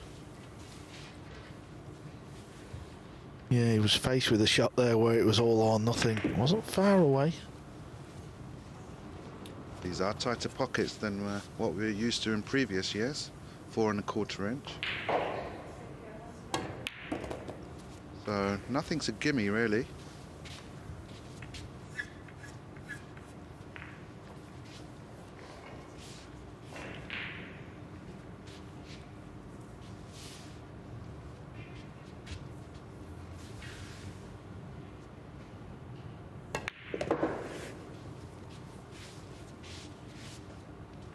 Who do you like for the tournament? Who's your favourite? Who's your pick? Yeah, I've not actually been asked the question who I like to win the event. Yeah, that's one I don't know. I think as it's going, I think you've got to go with Ruiz, haven't you? He's just flying at the minute. He is. He's full of confidence. Absolutely buzzing right now. I'm going to go out on a limb and say Albin, because I think this is his event. He's won it 2 times before. And yeah, it's not really going out on a limb, that is it? The fact that he's won the last 2. Yeah, I mean, yeah, you've got to say he's favourite on paper. Yeah, I mean, he's doing all right. There's a few of them. They're kind of all up there, aren't they? Shane's not really played his A game yet, as well. He's watching the 9. Yeah, he was watching it, wasn't he? Because he was staying down. He knew it was going in off the jaw. Yeah, slightly caught that near knuckle. Anyway, it went in. And it was the long 2 ball from Skyler. That let Chris back to the table, 2-2. Carl, you grew up with like the likes of myself, Chris, and Darren Appleton. How do you think Chris's game has evolved over the years? Do you think he's improved with his 9-ball game? Or has he got worse? Or? No, I wouldn't say he's improved. I think he's probably still the same player, really. I mean, I think 2 racks each. Yeah, his kicking's got better, but he sort of enjoys that side of the game. But I don't think he applies himself as good as, let's say, Sanchez and Albion and SVB. So he's kind of, you know, he's in the shadow of Shaw. You know, when you look at players from Great Britain, there's not many left, really, is there, from Great Britain? They're sort of struggling for top players. But obviously he's playing a lot of small ball pool, and to mix that and this game and try and stay at the high level, you're going to do well, aren't you? But he is a very natural cueist, so if anyone can, he probably could. But yeah, that probably is his downfall, mixing up with the other cue sports. Yeah, I mean, he's very dangerous. There's no doubt about it. He had a fantastic run at last year's US Open 9-ball, but consistency-wise, you kind of never know what you're going to get. And we have seen that on the opening 3 days this week. Yes, I agree. He can play a wonderful, outrageous shot, then and miss quite an easy one.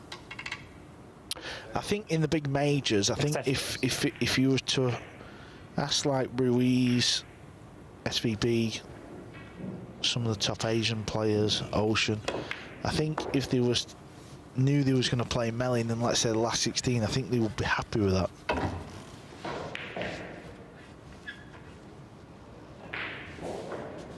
Has won major events, has won China Open and the Derby City Classic, where he just blew away his opponents. He has a little bit of angle on this pink 4, doesn't want to be straight, which he is by the looks of it. Maybe he can pinch a bit of an angle here. Yeah, I think the one thing Chris would maybe be annoyed at himself a little bit is I think he would have liked to try and got himself in more Mosconi Cups. The fact that he's only played in 2, and the last one he played in was in 2012. I mean, that's a long time ago. The fact that he's never stopped playing the game, you know, he's always tried to show up to the, you know, the bigger events they can, and you know, he's played in a lot of the World Cup of Pools, and he's been invited to this, you know. So the fact that he does get in a lot of the events, the fact that he hasn't played in a Mozza since 2012, I think that would hurt him, because he loves that type of event, doesn't he? You know, with the big crowd and the cameras. Yeah, but the only thing is you can't get into the Mosconi Cup without playing the events, or, you know, regularly playing the other events, and Chris doesn't do that. Obviously, he's got commitments with the Ultimate Pool and the English Extension called. I believe he's ambassador for the sport there. Yeah, Chris has always tried to mix all Q sports, and he's very good at all the Q sports. Was very good at snooker. Oh, Skyler's missed a tricky. It wasn't easy, but look at the score line and just look at the stage of the match where we're at now. You know, them chances, they've just got to go. Here's another look. Yeah, a bit of a nervy affair, this, I must say. No one really firing on all cylinders.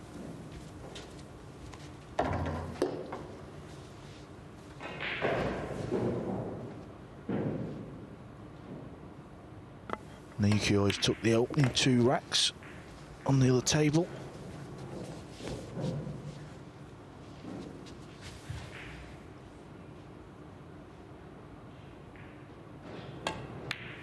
Chris Melling wins the rack. And there's the 9-ball. He takes the lead. Now let's have a look. When will Chris Melling play again? This is his last match this afternoon, and he will be back playing later on tonight. So he'll only have the 1 match left, and that will be against Chieh-Yu, who sits at the bottom of the league table. So both players here on table 1 in a similar situation, where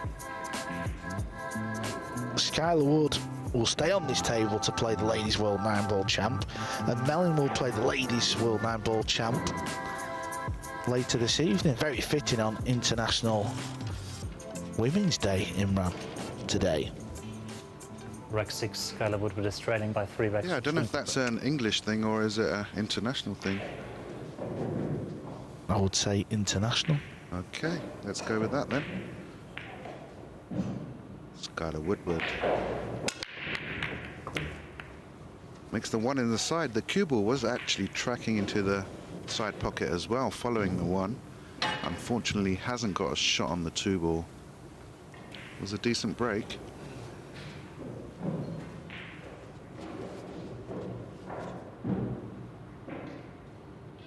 I bet he's tempted to jump this. He's thinking about it. Shall I go for it?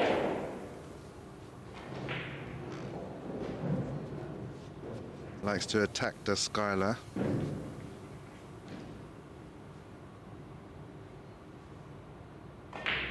I don't see an easy push at first glance, do you, Carl?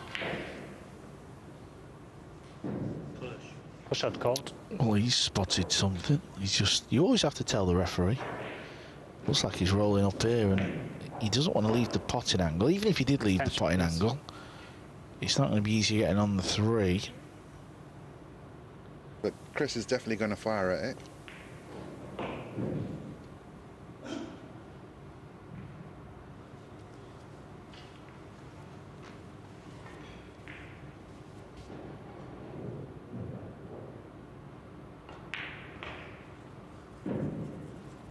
Has improved his game, I feel, over the last couple of years, Skyler. I think the Mosconi Cup has helped him, because that's a high-pressure affair on one of the biggest stages in pool, and he plays very well for Team America. Probably better than SVB these days. Let's play against Skyler.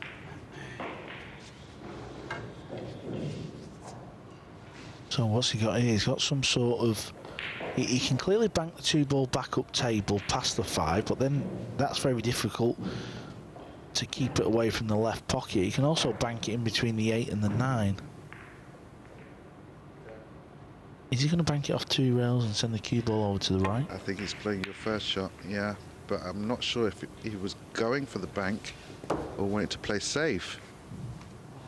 And he snookered himself on the 3. He must have been going for the bank because he's hit it pretty good. It's a good bank shot.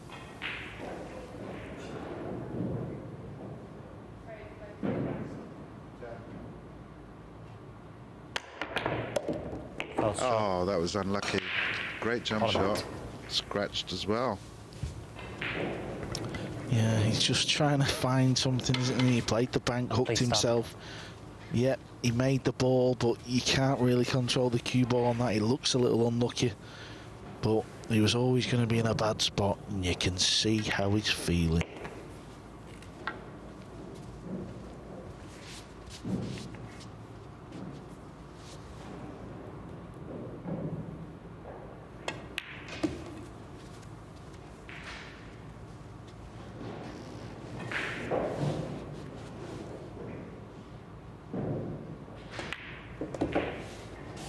Chris never wastes any time when it's an easy run out like this.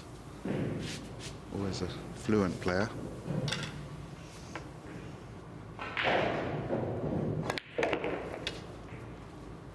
Slightly off angle on the 8 ball. Might have to settle for a mid-distance 9.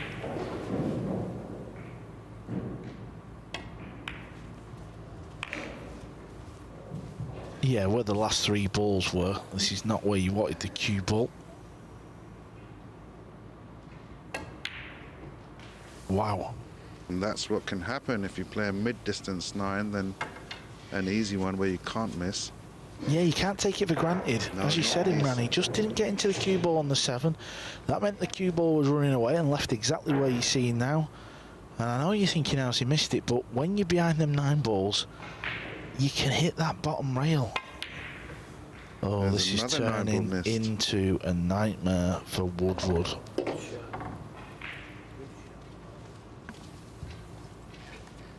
Yeah, I didn't expect that at all from Skyler. Giving Chris an early Christmas present.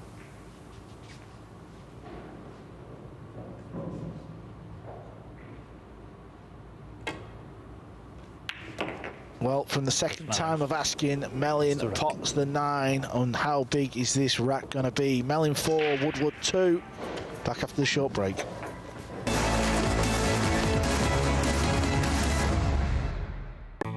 The Diamond Paragon Pool Table. Diamond tables are designed and manufactured from the highest quality, sustainable hardwoods, utilizing world-renowned designs. Diamond tables are unparalleled for playability and durability. After all, they are designed by players for players.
The 7th rack.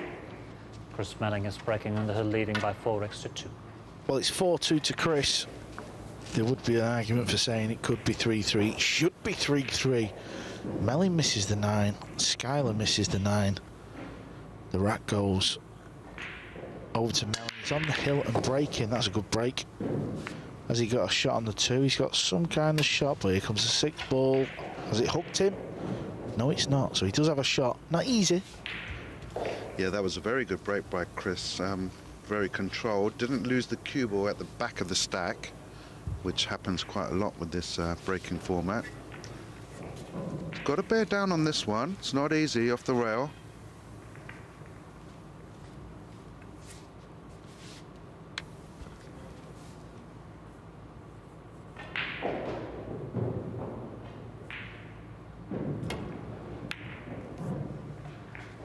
He's not at the races today, Chris. I know he's winning this match, but he's absolutely all over the show. He's missing balls. He's losing position, yeah. Yeah, I mean, you can still win matches, but it's winning matches where obviously Skyler's not playing great himself, is he? So he's kind of gifting it back over.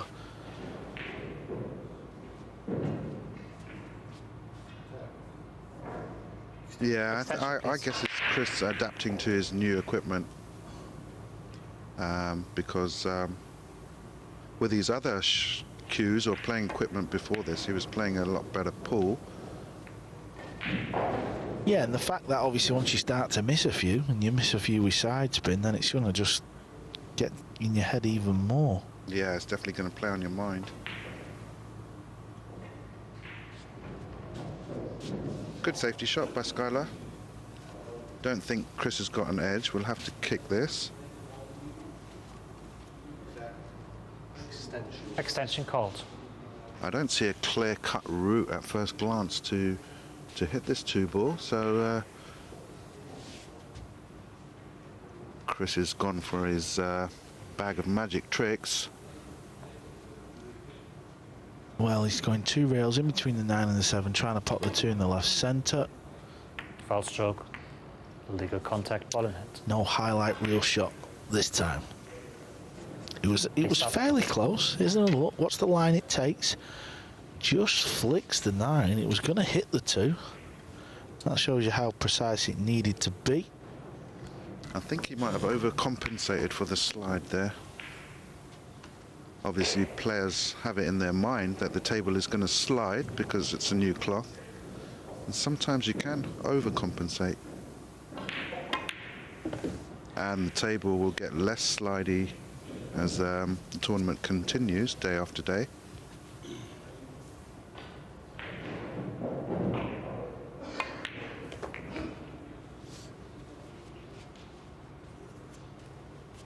Needs to play one more good positional shot, probably 2 rails, come back into the center of the table. Over on the other table, Chieh-Yu is just about to go 4-1 up over Khalid, the youngster. So Chieh-Yu is on the hill. Chieh-Yu has only lost 1 match so far. 5 wins from 6. So if he goes on to win a rack over there, he'll go to the top of the table. No, you've used it.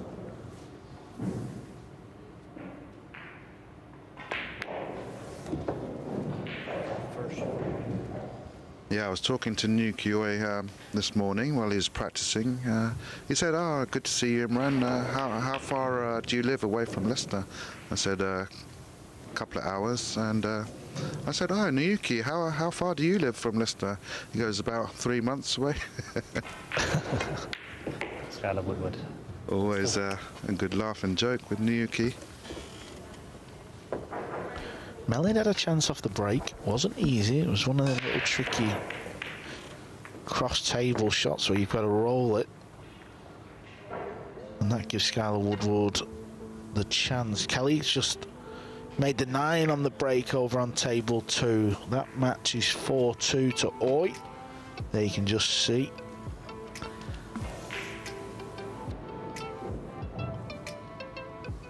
Sure you've been watching table 2 on Matchroom Multisport channel. To break. Why wouldn't you watch 2 tables?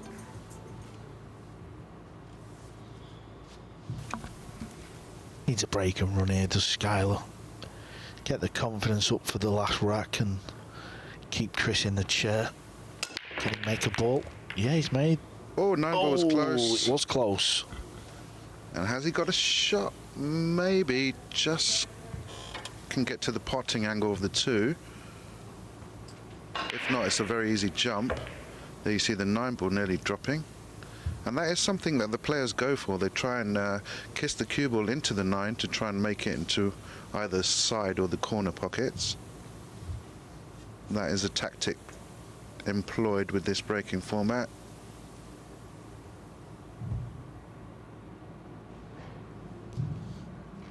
I think we must have had 3 or 4 golden breaks at least in the tournament by now. And I'm sure we're going to see a lot more.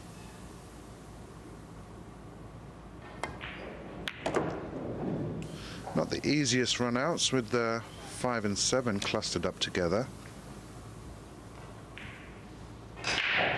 Wonder what he's going to do. What would you do here, Carl? I think the way I used to play it, I'd risk it off the 6 ball. I'd play the 6 in the left centre, and obviously I'd just try and get down here into the 2. The 2 balls that are tied up.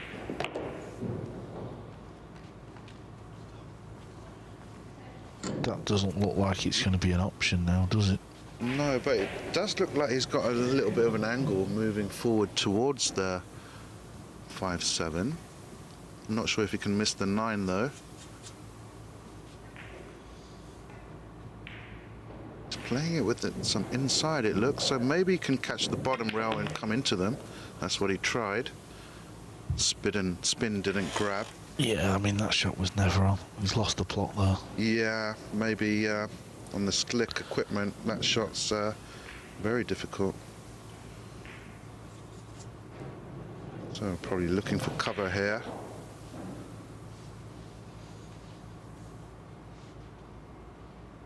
Got to be careful. If he does go up table, then he could find a little gap.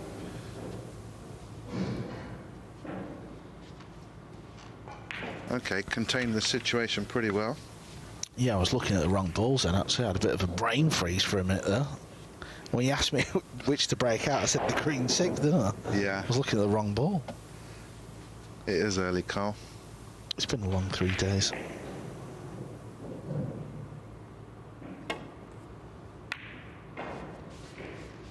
That looks pretty good. Looks like he's got him. Yeah, and the fact that the 5 has stayed near the rail so he can't kick in behind it and play a kick and stick helps. Yeah, I think he's going to go into the rail first and maybe try and catch it half ball and get some separation with the cue ball back down here.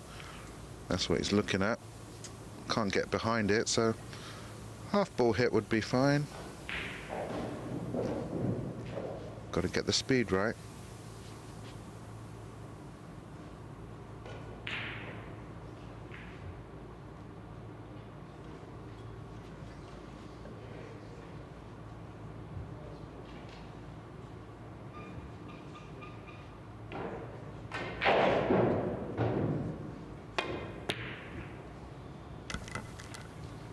Need to roll. I think in the end he just could see the edge of the ball and was trying to make it.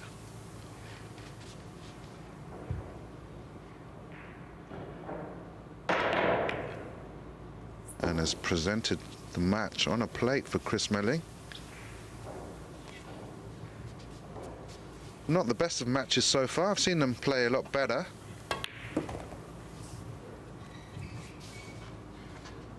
Quite a few unforced errors by both players. A couple of 9 balls missed as well. But looks like Chris Melling's going to have the last laugh. Yeah, this would put Chris 4 wins from 8. So he's hovering around near the bottom of the leaderboard. He's sort of hanging in, isn't he? He's still there. Skyler Woodward's got it all to do because he's going to stay on 2 wins from 7. This 9 ball. Yep, it's there. 5-3 win for Melling over Woodward. Woodward stays on this table where he plays Chieh-Yu. She's yet to win a match. Imran will stay in the booth and he'll be joined with Michael McMullen after a short break. Thanks very much.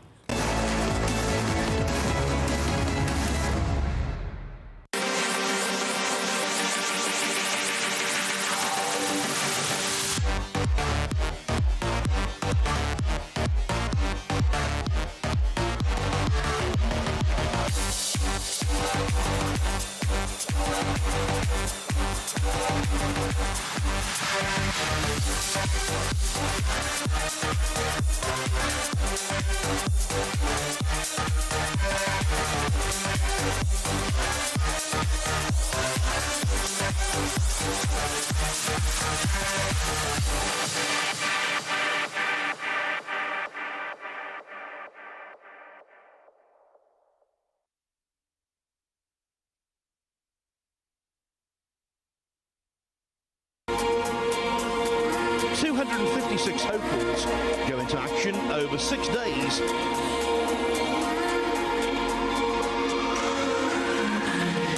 When an irresistible force meets an immovable object, something has got to give, but nothing is given yet. Final of a matchroom promoted tournament, the majors in the game. Long Duc on the wrong end against an opponent of this quality. Not quite as close as it's been for him in the last couple of rounds. The 478th match of this terrific tournament in Fulda.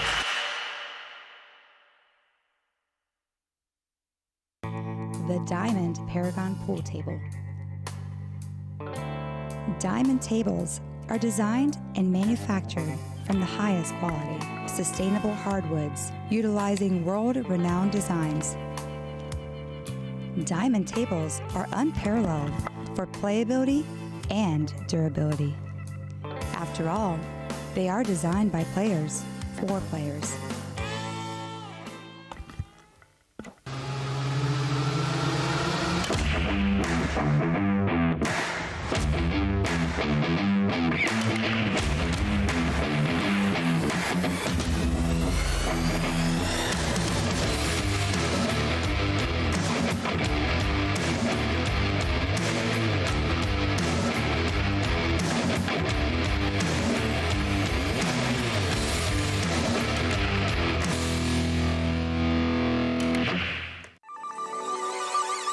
This championship is being played with the new Aramith tournament set. Featuring a unique molecular structure, it guarantees razor-sharp precision and unsurpassed longevity. Unquestionably the best pool balls in the world, this set is available in a TV and a value pack version, as well as in the new My Aramith Ranger of Ball and Q cases. Now you can bring and play with the best ball set everywhere you go. My Aramith, bringing new dimensions to your billiards experience. Of the Kazoo Champion of Champions!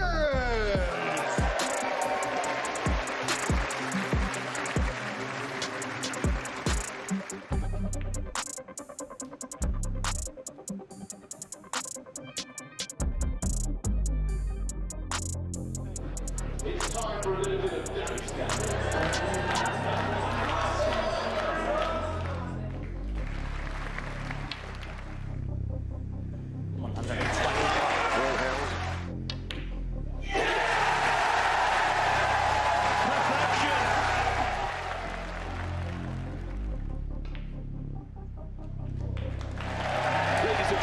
Let's hear it for your champion of champions, Ronnie the Rocket O'Sullivan!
Well, it was a match where they both really needed a win. Skyler Woodward, perhaps more so of the two, but in the end, Chris Melling has prevailed by 5 racks to 3, and that takes him in to the top 10 as it stands, with the players occupying those positions at the end of Friday night going through to the weekend. And there you can see confirmation of that.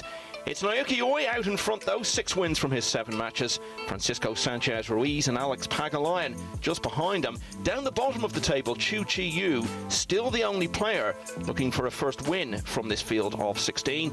And Chou will be up next on the main table.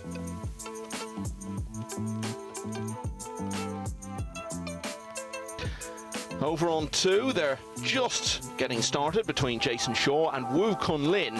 That's the first of back-to-back matches for Wu to round off the afternoon session on 2. He'll be playing the in-form Sanyam Pelovanovic next.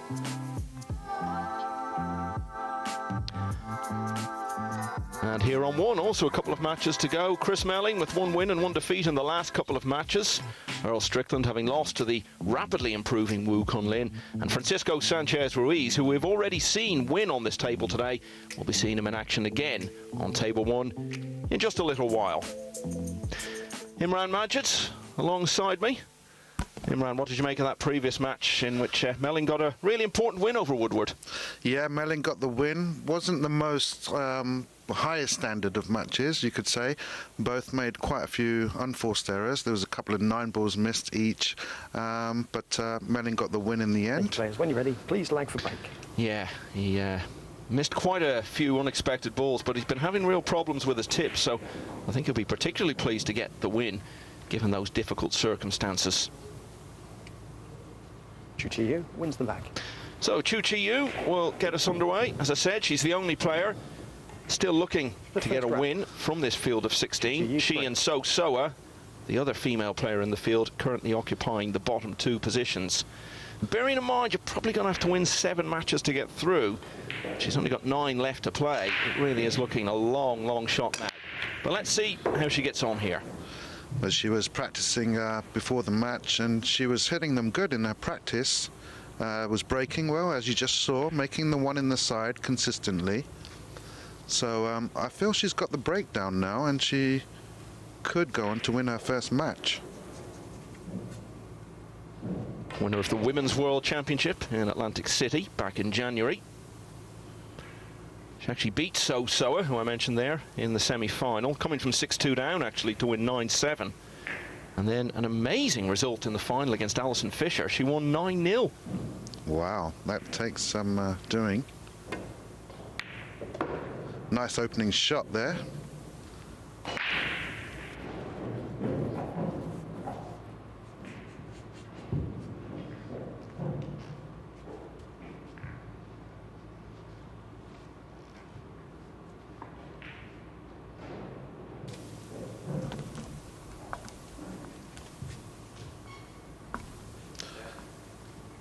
Yeah, she's got a fairly routine shot on the 4 ball, but the 5 ball might be a bit dicey.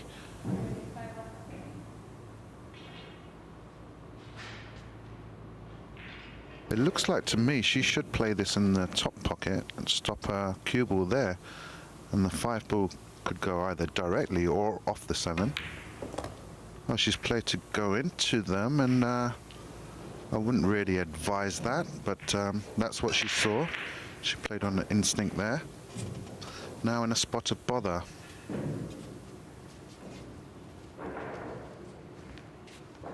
I think it was really quite straightforward if she shot the 4 ball into the top pocket. Has to come with a containing shot. Just under hit that. And this 5 ball might actually go in off the 7. It's got to play it with some speed.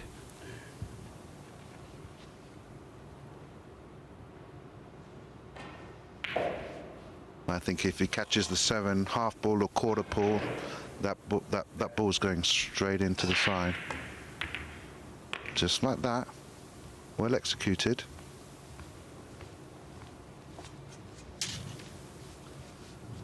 Skyler Woodward will be 30 years of age in about 2 months' time, and 30 is also his current world ranking. I think everyone would agree he's capable of being significantly higher than that. Got to go out and get the results. Yeah, that was a nice pure 6 ball he struck there.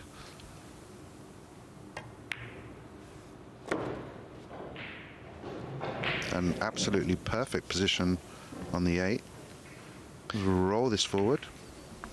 Yep, Chou had her chance in this opening rack, but made a questionable shot selection. And as a result, it's Skyler Woodward who has done the business, and he very swiftly leads by 1-0. Over on the other table, Jason Shaw has won the first against Wu Kun Lin. Shaw in good shape, 4 wins out of 6, and Wu also on 4 wins, 4 in a row in fact, after losing all 3 that he played on the opening day. And I believe you can watch the other table on the Matchroom YouTube channel. Yeah, Matchroom Multisport YouTube, table 2 action available there throughout the tournament. Rack 2. Skyler Woodward to break. Leading 1-0.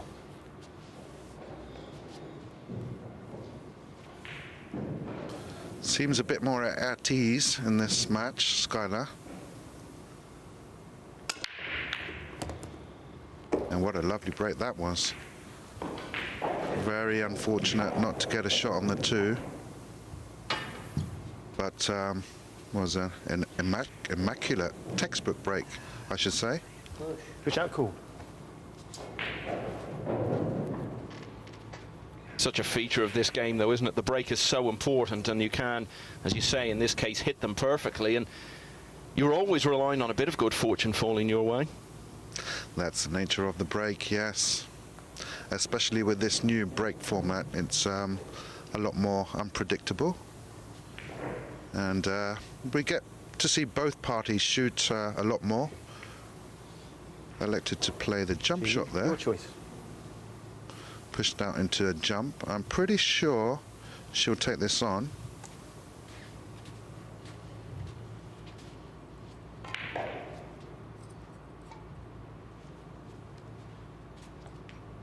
I do like her style and demeanor around the table. Yeah, she's by no means a newcomer. She was a Women's World Championship quarter-finalist as long ago as 2010, and she's regularly performed well in that tournament over the years since, including a couple of semi-finals prior to her win earlier this year. Nice jump shot, but unlucky again. No shot on the 3. She might have a small edge, but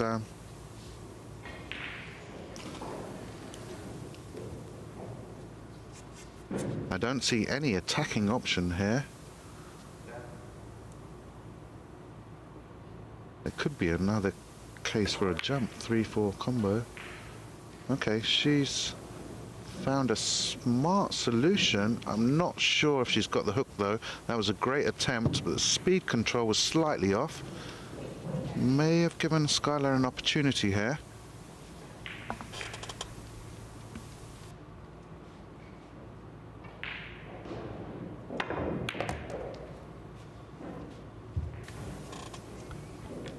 Yes, and the door was wide open for Skyler. There's all the look of a must-win match, really. He's only got 2 wins from his 7 matches to date, so really you would think he's got to win a majority of his matches from here on in, and given Chou's position in the table and how this tournament's going for her, he will surely look at this and think, well, realistically, if I'm going to have a chance of turning this around and getting through to the next phase, this is one I've got to win. He did get through to the 2nd phase and indeed the 3rd phase in last year's tournament. Hit a real streak around about the middle part of the tournament where he was just winning match after match to get himself right back into it.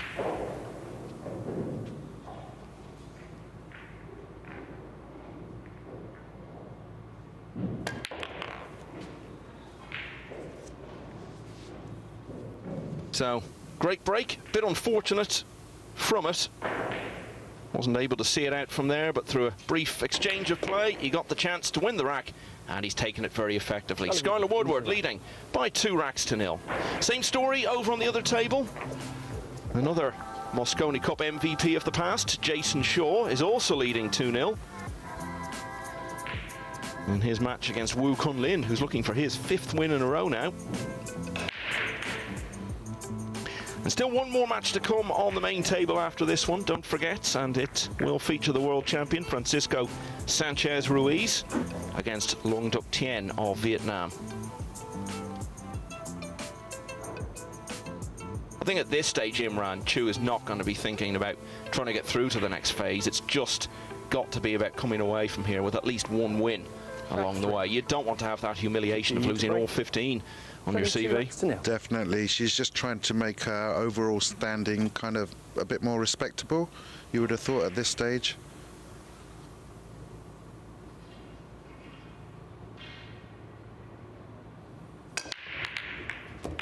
Yeah, she has been nailing that one. She's got the break down. That's a perfect break. Yeah, and the way these have split for her here, this is the sort of chance that she's going to have to take if she's going to bring a bit of respectability to that record she has in the group. Definitely. It's an open table. She's just got to stick to her guns, concentrate on her technique, and just take each rack at a time, each ball at a time, actually.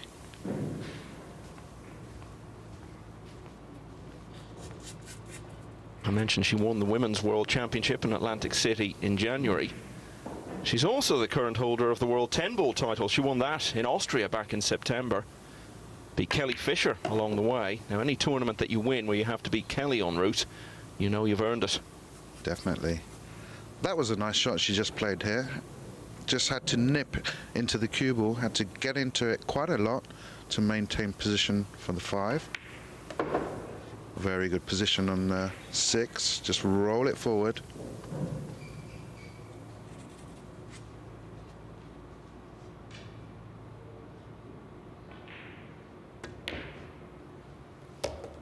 Sure.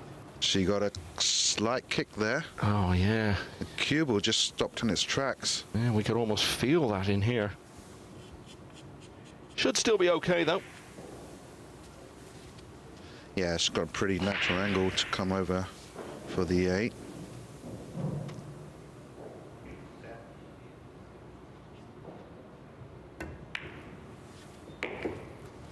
Nicely done, and perfect position to play the 9-ball in the side after this. Well, this will do her the world of good to run out from the break. Bottom left striking, maybe 7 o'clock on the cue ball. I think she played for the side, but just underhit it. Has got a pretty straightforward 9-ball. But we have seen these miss. We call it the bumblebee, this 9-ball. It is different colours and can put you off. Chieh-Yu. Well, 2-0 down. She needed a response, and she couldn't really have come up with a better one than that. Chieh-Yu off and running. She now trails 2-1.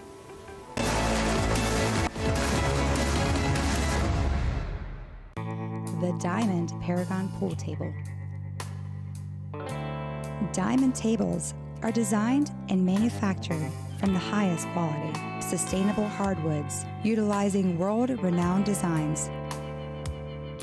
Diamond tables are unparalleled for playability and durability.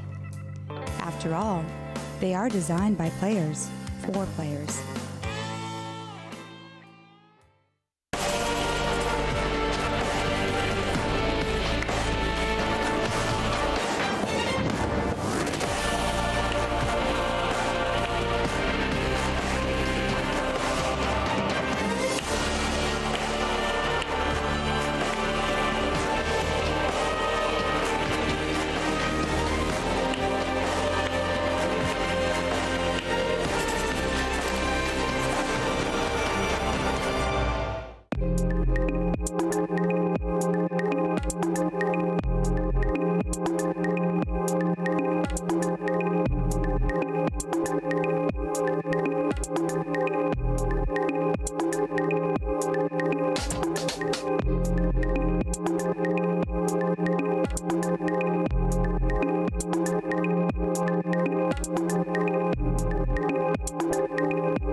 Welcome back, and delighted to say Chris Melling has come in to join us. Chris, mixed day for you so far, 1 win, 1 defeat, but you're still struggling with that tip, so even to get that 1 win under your belt is tricky when you've got problems like that. Yeah, real struggle. I mean, Earl went in off the break 3 times on his first 3 breaks, and I still managed to lose the match somehow. I lost a little bit of confidence when I was playing with spin, and things was going through my mind of playing shots without putting spin on the ball, and that's not what you really need when you're in the middle of a match. Is that something that you can get fixed as the tournament goes on, or are you just going to have to battle on with it? Yeah, I've got one of my friends, Tony's coming down. He's going to try and do his magic with the tip and take it down a little bit, because it's quite high, so he's playing a little bit soft, but if he takes it down, it'll play a little bit harder, and hopefully things will be okay. And back to the match. Skyler's hooked here on the 1 ball, but does have an easy kick shot.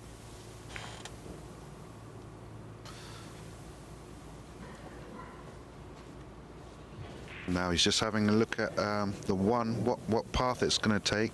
He doesn't really want it to contact any other balls there.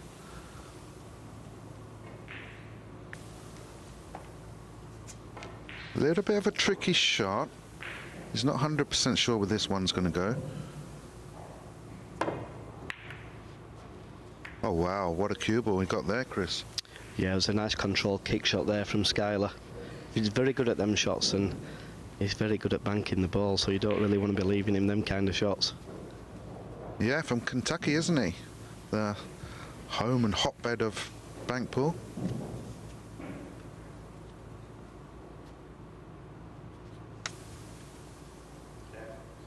This is a chance for you to do a bit of a scouting mission, Chris, because of course you're going to be playing Chieh-Yu later in the day. Yeah, she's a very, very good player. I've noticed that I think a downfall is a safety and a kick in, but when the balls are open, she's as good as anybody, really. Yeah, we saw that in the previous rack. However, here at the start of the 4th, she's given up ball in hand. Yeah, she wasn't far away from that kick shot, but has given up ball in hand. Pretty easy table for Skyler, but still has to go about his work. Can't take anything for granted on a 9-ball pool table.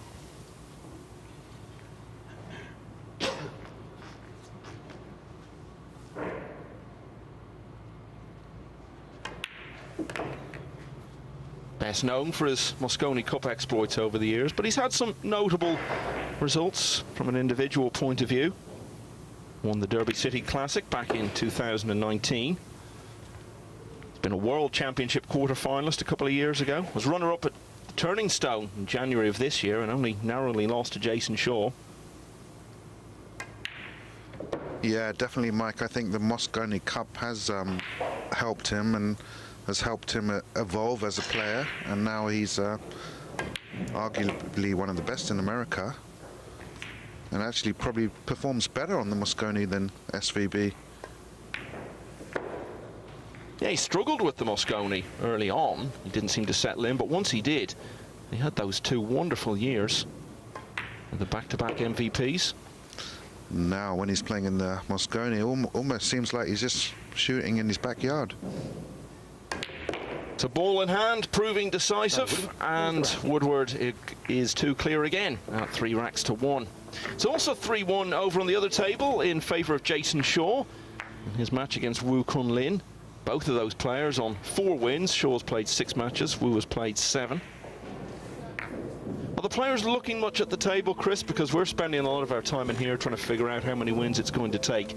But is it something you just have to try and forget about and get the wins and let things take care of themselves? Yeah, I think you've just got to get on with it and take each match as it comes. You know, if you start looking and hoping other players are going to do you a favour and beat other opponents, you know, you've just got to concentrate on your own game. And for me, if you win 6 matches, I think you're through. Trading 3 racks to 1. Well, we're bound to see it, aren't we, on Friday evening? There will be a scenario, almost certainly, where someone will have finished all of their matches and will then be sitting cheering on one of the other players. Yeah, we used to see that back in the day. I think it was around 2002, 2003, when we used to play the World Nineball Championships in Cardiff. Everybody was looking at the group stages and seeing who they wanted to play, and obviously a winner played a loser, so ball in hand. He was hoping for a bit of luck with the draw. Meanwhile, no luck for Chieh-Yu off the break there, and it's ball in hand once more for Woodward, and this is a pretty ominous situation. Yeah, she hit another good break shot, Mike, but the cue ball went into the 9-ball and it deflected into the side pocket, which always can happen with this format of break. You can either lose the cue ball in the bottom corner pockets, or it can hit the 9 half ball and go into the side pockets, and that's exactly what happened. But like I said, she has got the break down, but not getting much luck after the break. Yeah, and Skyler's running round the table, playing very fast and sign of confidence, but that is a very, very poor shot. And that just shows you how slick this table is playing, because he played that with a touch of right and it came off with left-hand spin. It didn't take at all, did it, Chris? And it was close to that bank. Yeah, mark that one down, Imran. You don't see that very often. No, Skyler's usually very adept at that kind of shot. Does look like she can get through to this 5-ball. Yeah, and Skyler's under a lot of pressure now. That last match between Skyler and I, it was a tough one because we both knew that we needed to win, and a big match in the rankings. Well, things have started to look up in the last few moments for Chieh-Yu.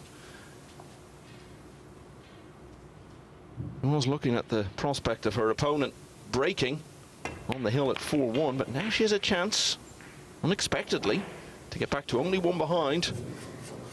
It's a must-win for her in a different way, really. I think every match is going to be until she manages to get that first win on the board. Hard to imagine now she'll get through to the next phase. Although we did see it last year, which was the first time we had this format, there were players struggling, defeat after defeat, and once they got that first win, it seemed to free them up a bit, and then they would go on a good run. Yeah, that can certainly happen, Michael. We saw it earlier with, I think it was it Conrad? He won his first 4 matches, and he hasn't won one since. He's gone the other way, hasn't he? Wins the rack. So Chieh-Yu has closed to 3-2 behind. And that's exactly what Wu Kun Lin is trying to do over on the other table. He's in play against Jason Shaw, 4 balls away from getting back to 1 adrift. These 2 matches have gone almost in tandem since the start.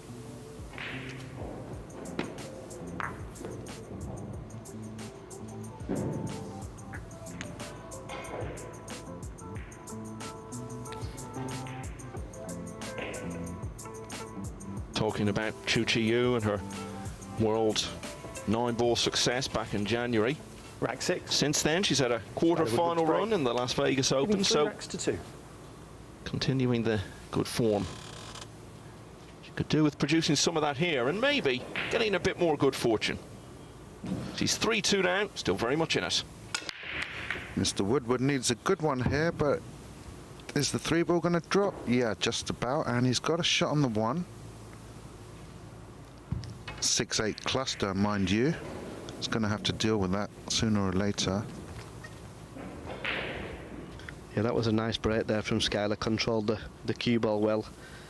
When he's playing that break, he's trying to screw the cue ball off the cushion and into the 9-ball. Try and kill that cue ball, and also maybe make the 9-ball in the side or the corner pocket. I think the speed of the break is quite important as well, Chris. He's kind of hitting them a medium speed, not over-hitting or under-hitting it. Trying to stay consistent with the speed. Yeah, and that side rail there just seemed to ping a little bit off that cushion.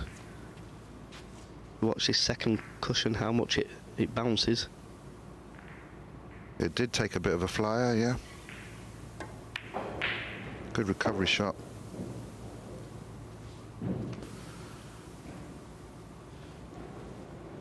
Things were looking pretty good from round about this time yesterday. He just won 2 matches in a row, second of which was against Francisco Sanchez Ruiz, of all people. It's all gone against him since then with 3 straight defeats, but none of them has been heavy. Can actually have won any, and indeed all of those matches, because they were all 5-3. Is he on the 5-ball? If he is, he's got to be very careful playing position to get to the 6, because he doesn't want to land low. And the reason I say that is that if he lands low, he's not going to have a shot to get to the 7. So he needs to be above where the 6 ball is when potting this. He may even play in behind the 8 ball and play the 6 in the corner pocket. Yeah, that's always a shot. He could go into them and hope for a better shot. Because it's quite tricky. Oh, that was a bad miss. Didn't expect that. Yeah, he was concentrating so much on position there that he missed the pot. Yeah, and it may be worth playing the snooker now. You could see he was trying to swerve that with a lot of left-hand spin.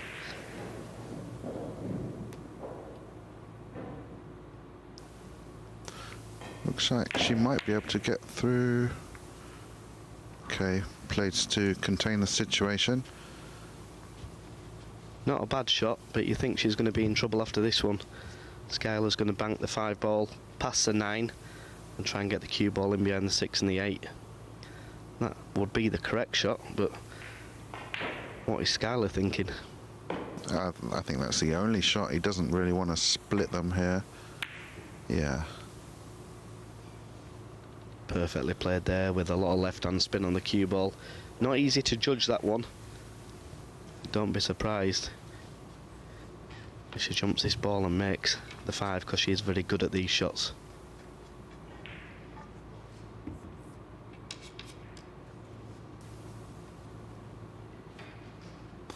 This is where we'll find out. Is she a kangaroo? Does she jump everything?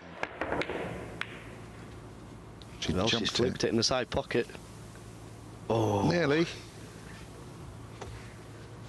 And again, it's not the worst result because Skyler doesn't really have much of a shot to get position. Just rolled round the centre pocket there.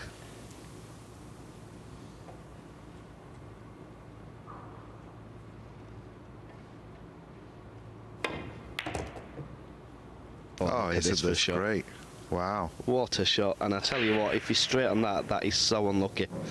That is still unlucky. He's got slight angle by the looks of it, but to get down the other end of the table for the 7 is not an easy task. He has got the option of banking the 6 ball and trying to leave the cue ball by the side pocket. Not an easy shot. Or he could pot this 6 ball, draw back a couple of inches and then bank the 7 into the top pocket. Good call, Chris. That's what he's going for.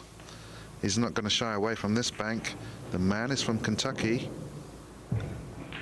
Yeah, for me, he's odds on to make this. At least even money. Wow. Off the 8? No. Wow, we missed that by a long, long way. For his standards, that was miles away. And what a chance now for Chieh-Yu, having been 3-1 down in this match. Couldn't really have asked for a much better opportunity than this to draw level for the first time since the contest began. Yeah, and the problem is, Michael, is when you're on back-to-back matches, if you do lose a match before, it's very difficult to get going. Oh yeah, momentum. Such a big part of things in this Premier League format. And in this match, it's all with Chieh-Yu right now, because the women's world champion has won 2 in a row and has a great chance here to get her first win of the tournament. It's 3-all.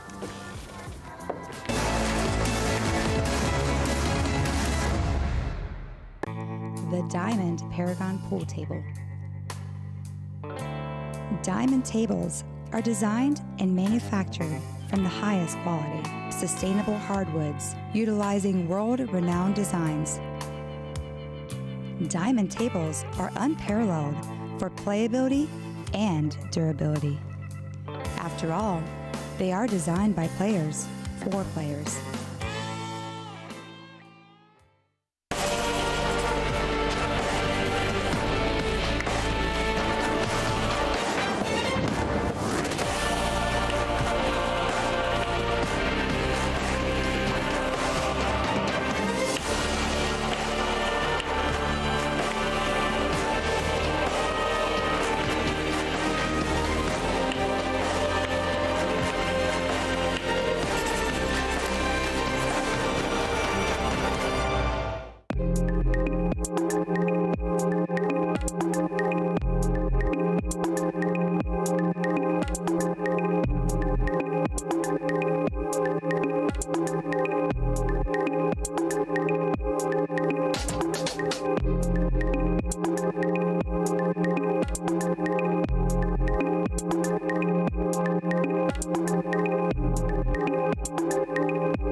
Skyler Woodward has had the chances to have this match won by now, instead of which he's still having to battle away at 3-all against Chieh-Yu, who has the break and the momentum.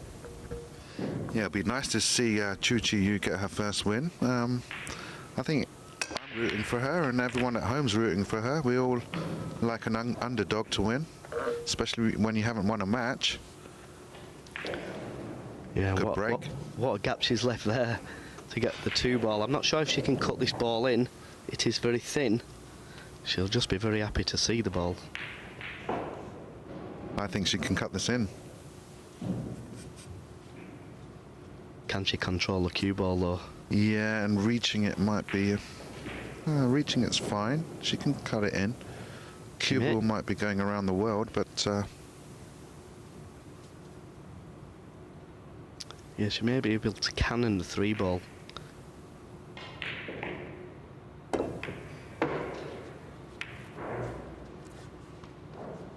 Not the worst result.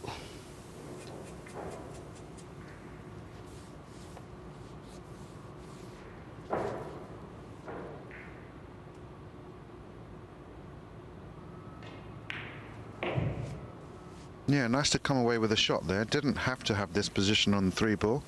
So one good positional shot could set up this rack Extension nicely. called. I think she's got to draw this confidently off the side rail and play position for the 4 in the opposite corner. At least that way you can play it with a confident stroke.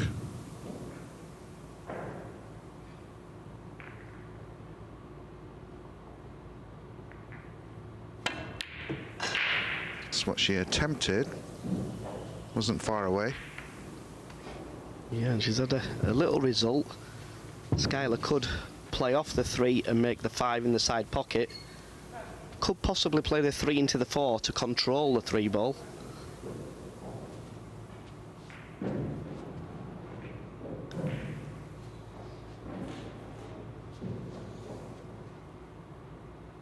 Could make the 4 and the 5 here. Oh, what a nice result. If that 9 doesn't block the path of the 6, that's unlucky. Could elect to play the 4 off the 6 in the top pocket, because he does have the angle to get to the left side of the 4 and play that off the 6. That's definitely the shot there, Imran. Pot the 3, screw the cue ball down the table, play the 4 off the cushion and off the 6. Well, he's overrun that one a little bit. Makes this shot a little bit more difficult now. Could really do with hitting the 9-ball. There is a case of hitting the rail first here, around about the first diamond. It's unmissable, but just like that. Yep. And a lovely 6-9. Was there? Oh, I took the words right out of my mouth. Looks like he was going to dress up for an absolute sitter, and now has to play a safety. Yeah, I didn't like that shot there, Jim, playing off the rail, simply because you couldn't control the cue ball great. Yeah, I think he can go quite easily behind the 9 here. Oh, wow. And as soon as he hit it, he said, good shot. Yeah, doing his own commentary, and we know what he thought of that one. So this has turned into a really big rack, this. They've both had chances. Of course, if Woodward was to win it, he'd be breaking on the hill. So big moments for Chou in her quest to get that first win.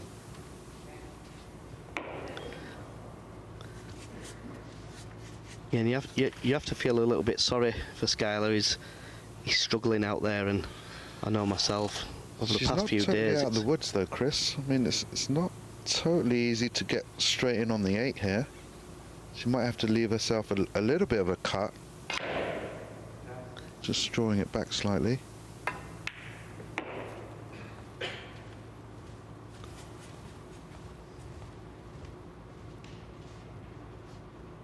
Just concentrate on making the ball here.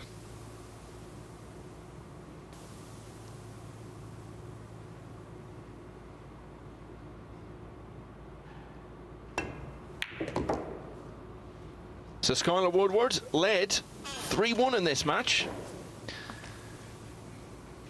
But now it's going to be 3 in a row for Chieh-Yu without a win after 6 matches in this Premier League. But a great chance to finally break her duck. She leads 4-3.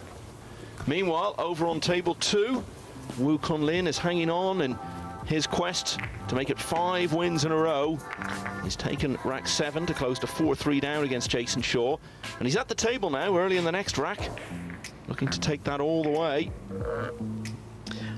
Yeah, and I was watching a little bit of Jason's match, and he's made a couple of glaring errors.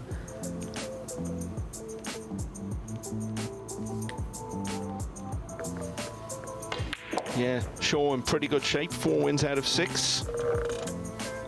Wow, can you believe the shot that Wu Kun Lin has just played there? Break. Trailing 4 racks. That was a bit of a howler, yeah. How can you lose position there? But it has happened. Skyler Woodward makes the 1 in the side. Does he have a shot on the 2? Looks like it's going to dress up pretty nicely. He'll take that. 1 good positional shot to get on the 3 here. Probably going to stun round 2 cushions. Try and get his cue ball central table.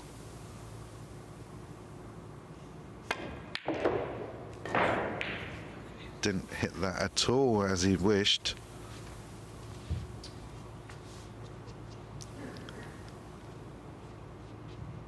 Yeah, for me there, Imran, I think he had to pot that and come off the bottom rail, side rail, and just leave the cue ball in the middle of the table. Yeah, I think he tried to get a bit cute with the position there.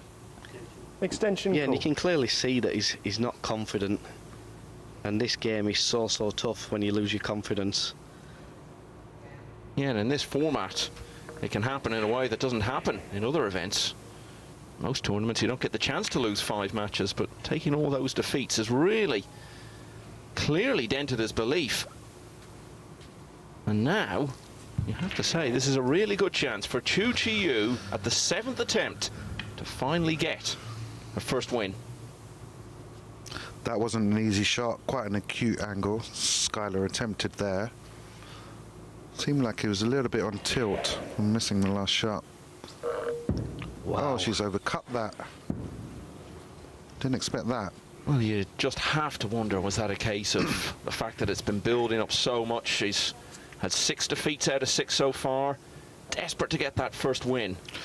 No, I think she was trying to roll the ball in to hold for the 4, but it wasn't quite there. I think she should have played it to the bottom rail with a confident stroke and come back out for the 4. She was trying to hold it, and there she missed the pot.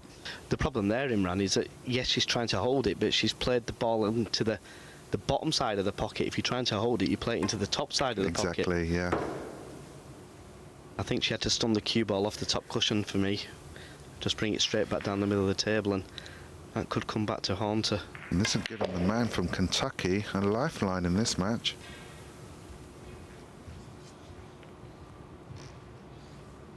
Must have been at least half expecting that the next time he'd get out of the chair would be to shake hands. One consolation for Chou is that if, as seems pretty much certain now, it does go the distance, she will have the break in the deciding rack.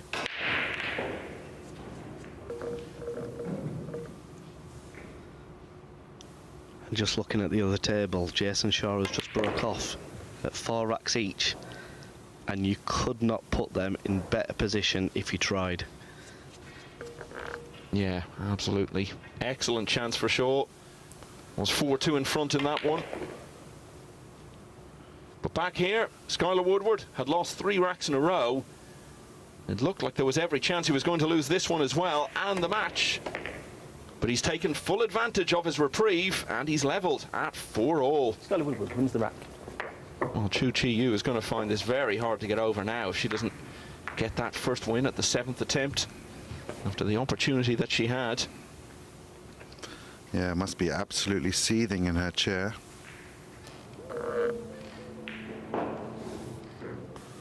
So here we can see what's going on over on table 2. As you said, Chris, break could not have turned out much better for Jason Shaw. He's looking to make it 5 wins from 7 here. Yeah, and the toughest shot Jason's going to face is from the 5 ball to the 6 ball. And it isn't that tough. Mind you, he has missed a couple of good opportunities in the last few racks. Hill, deciding rack. We'll let you know how that one finishes up. Well, we have our own Hill finish here. Chieh-Yu has got the break. She's also got to put that last rack out of her mind. Needs a good one here.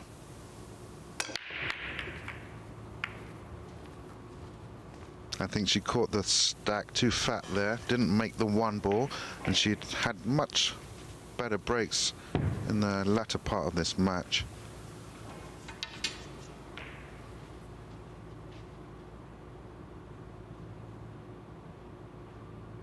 Yeah, that her first break of this match where nothing went down. I think Skyler can get through to this 1 ball.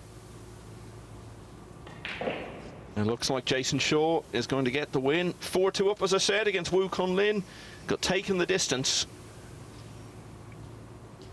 But he moves on to 5 wins now, prevailing by 5 racks to 4, and he'll inch ahead of Alban Ocean on racks difference and climb to 5th in the table. As for Wu Kun Lin, that ends a run of 4 wins in a row.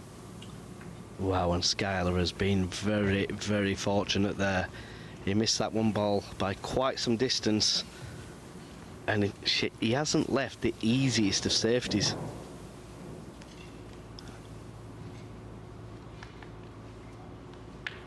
Yeah, trying to power the cue ball over to the other side of the table there. That's probably what caused the miss.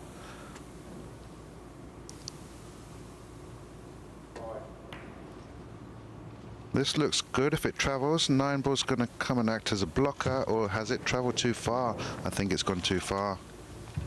Yeah, I think in that situation there, Imran, you've just got to make sure you get distance and don't leave an easy pot. This isn't easy because of the circumstances of the match, but you would expect Skyler to make this. Oh, and what a kiss. Yeah, without that little flick on the 2, he might not have had position. You can't see much going wrong from here for Skyler. These are what we call in the English pool world Mary Ploppins. I mean, we say that time and time again, Chris, but how many times have we actually seen, you know, easy runouts messed up? So I don't think it's a foregone conclusion. Yeah, I've probably missed about 5 of them.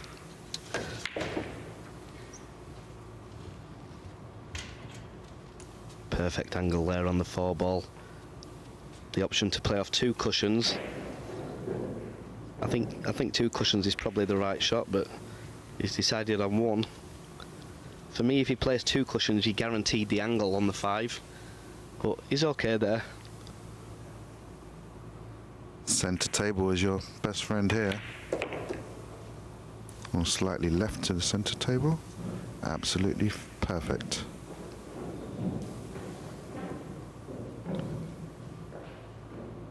Yeah, wants to maintain a bit of an angle on the 7. Doesn't want to be straight in.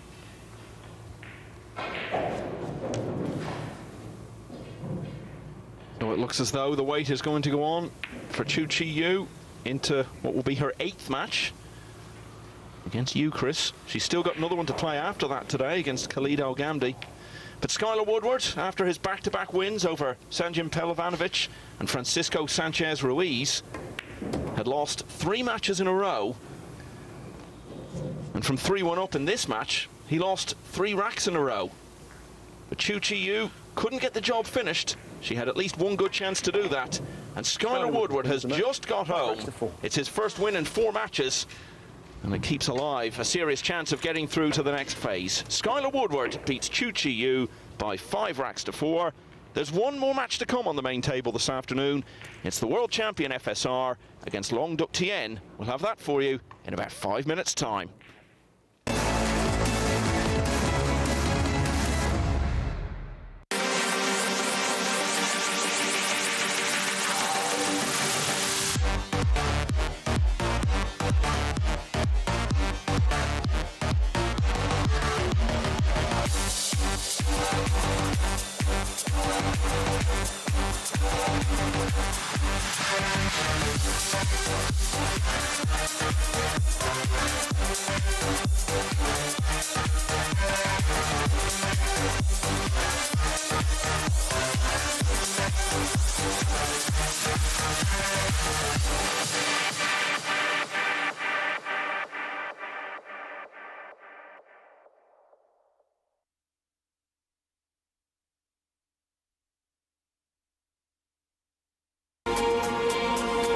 256 hopefuls go into action over 6 days.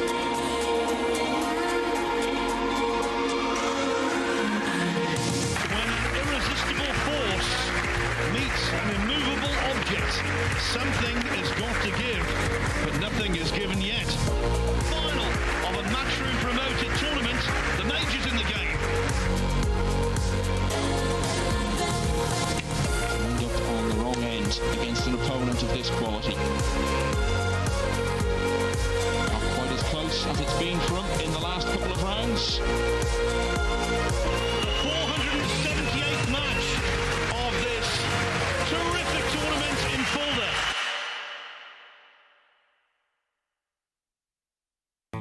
The Diamond Paragon Pool Table. Diamond tables are designed and manufactured from the highest quality, sustainable hardwoods, utilizing world-renowned designs. Diamond tables are unparalleled for playability and durability. After all, they are designed by players for players.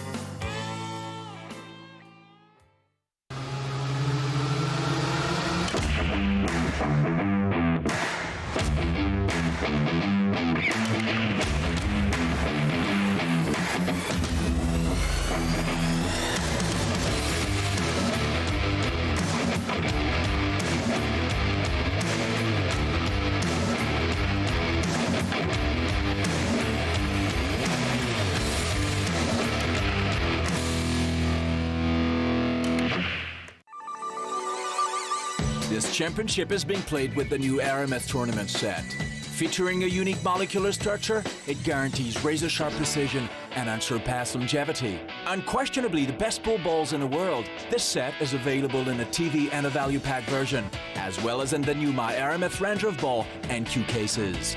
Now you can bring and play with the best ball set everywhere you go.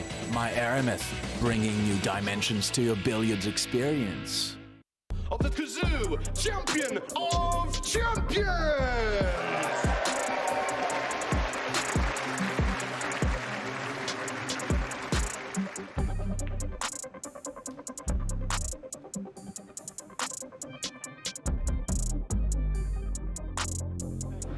It's time for a little bit of damage down.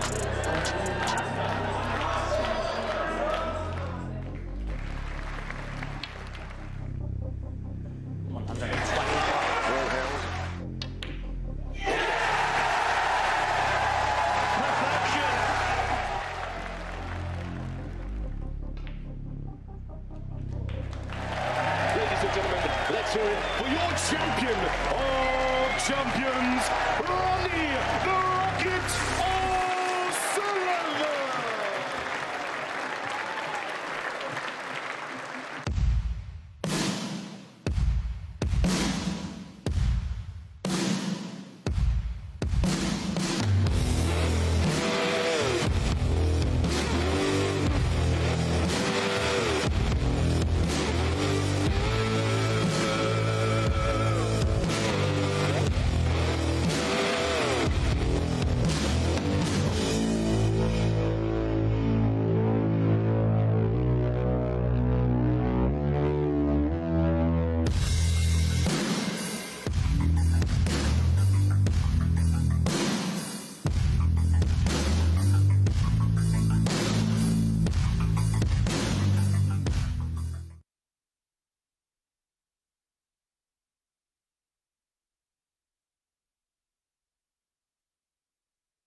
Chieh-Yu really needed a win after losing all of her first 6 matches in this Premier League.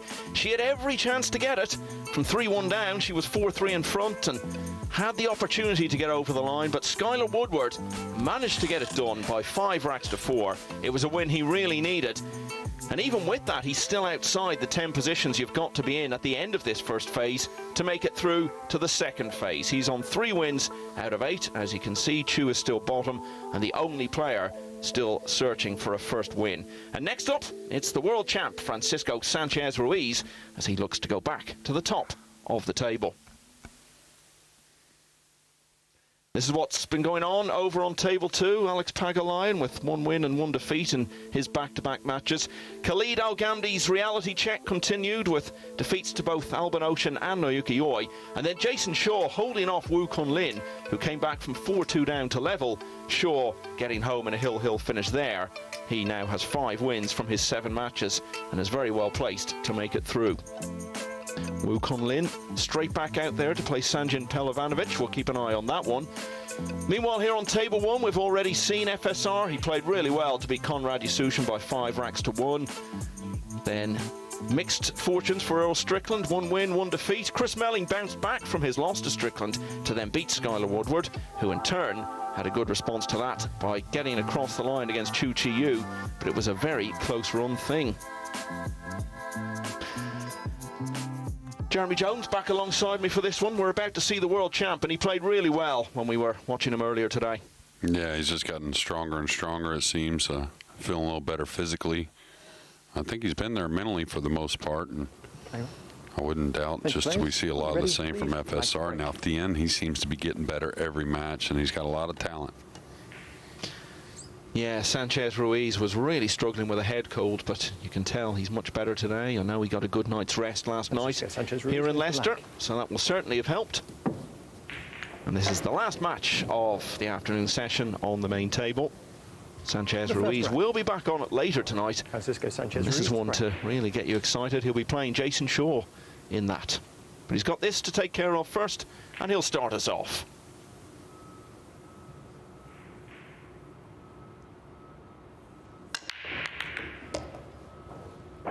Watch the 9. Yeah. Oh, well, what a way to start that is. Yeah, watch it disappear. And I was just going to say, it seems like the adjustment has been made for Ruiz from day 1. We saw him break head on. He was frustrated so much in day 1 and put in a little time on the practice table, and it's paid off. Similar story to his match against Soa, actually, because he had a golden break with his first attempt in that match, albeit that it was in the second rack after Soa had taken the first.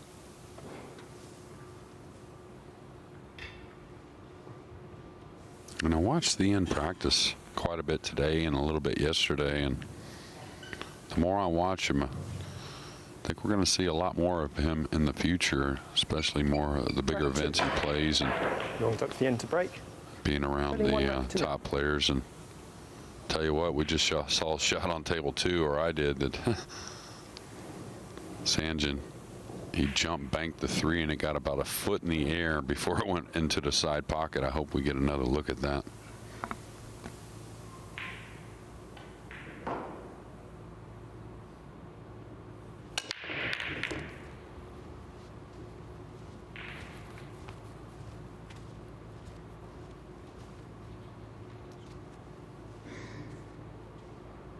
Yeah, Pelovanovic is looking for a 2-0 lead against Wu Kun Lin. Pelovanovic in really good shape. He's only lost 1 of his 6 so far. Well, like Alex Laley said on day 1, push out called. A kid that is just, he wouldn't have called it, you know, for sure a guy that's going to win a lot of big tournaments, but he sure is improving every year, still very young. It seems like he's heading in a great direction. Had a great trip to Las Vegas. Had a great World Games last year. Yeah, he was very consistent throughout 2022. But nobody could that be said of more than this man, Francisco Sanchez-Ruiz, the world #1. Yeah, and I don't know what word you would use, maybe a new one for what he did the last year and a half. Consistent, of course, is one of those words, but it's beyond that. Amazing is what comes to mind with me when I think about it. Extension called. Now this doesn't seem like a lot of ball to jump over. Maybe just the distance is what had Ruiz pass on the jump shot here. Maybe not fearing his opponent's jump shot kind of prowess, right?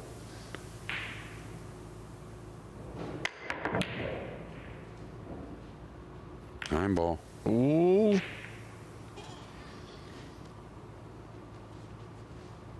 think if that had dropped in, it would have been the quickest we've ever got to 1-1 in a match in this tournament. Sanyin Pelovanovic has now gone 2-0 up against Wu Kun Lin on table 2.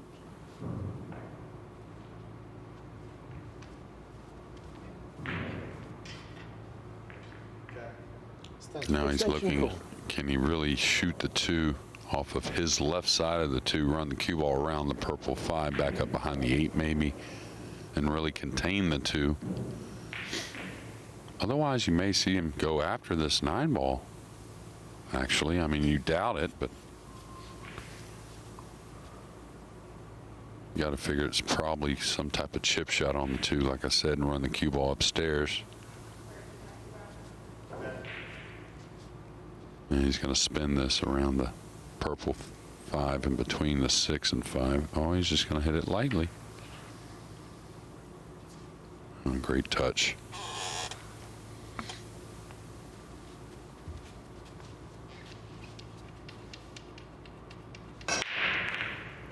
Long Duc Thien is ranked number 128 in the world.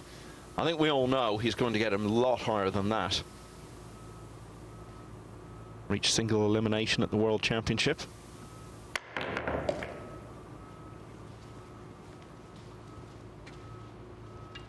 A lot better effort there with the short cue. Now in a safety position, and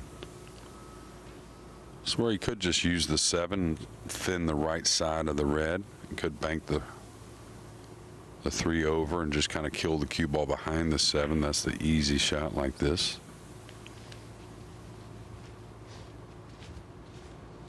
And really smart not going forward with the cue ball.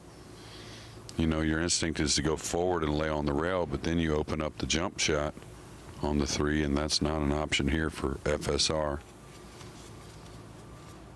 Now, the reason he's kicking this way is he's kicking towards congestion with the 3, maybe gets a snooker this way. Didn't get the hook on the cue ball he wanted, and it's going to give up ball in hand. Ball in hand. Please start the clock.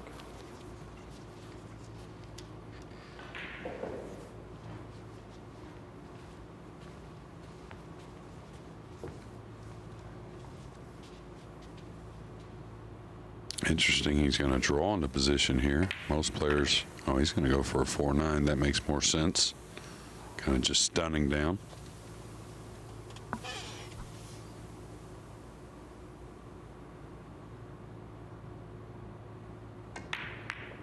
Well, we haven't seen many shots yet in this match. What we have seen, though, is 2 racks completed. Golden break in the first for Francisco Sanchez Ruiz. 4-9 combination in the second for Long Duc Thien. And so it's 1-1. Wu Kun Lin overcut the 2 along the rail in rack 3 against Sanyin Pelovanovic, and the young man from Bosnia and Herzegovina is at the table now looking for a 3-0 lead. Wu straight back out there after his hill defeat to Jason Shaw.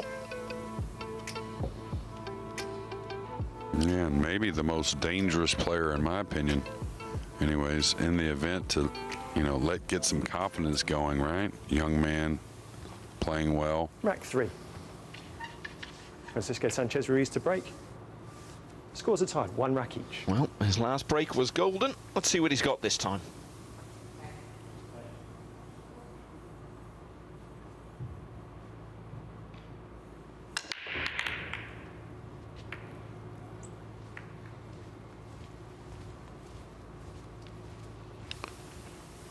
I think the 9 was actually kind of going in that direction again.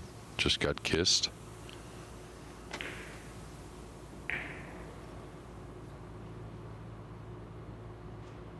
Took a little speed off that one, it seemed. A little lighter than FSR usually hits it. Push out call. He's going to push out to a jump, most likely.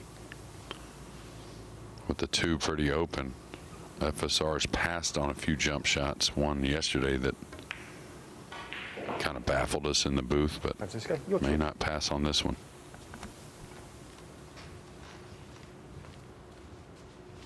Yeah, that was the one that cost him the match against Skyler Woodward. Please reset the shot clock. It meant he had lost 2 in a row at that stage, but has bounced back with 3 straight wins since then, and has only lost a total of 4 racks in those 3 matches. Thought he looked very good against Conrad Juszczyszyn earlier today, winning 5-1. Yeah, easy to bounce over the edge of this possibly because the 6 is so far away. Extension called. So he's got to carry the cue ball some distance and then get it down quickly. And just like that, and he didn't really hit it too wide, most likely. Probably just bounced over the edge of the 1. Ball in hand. Please start the clock.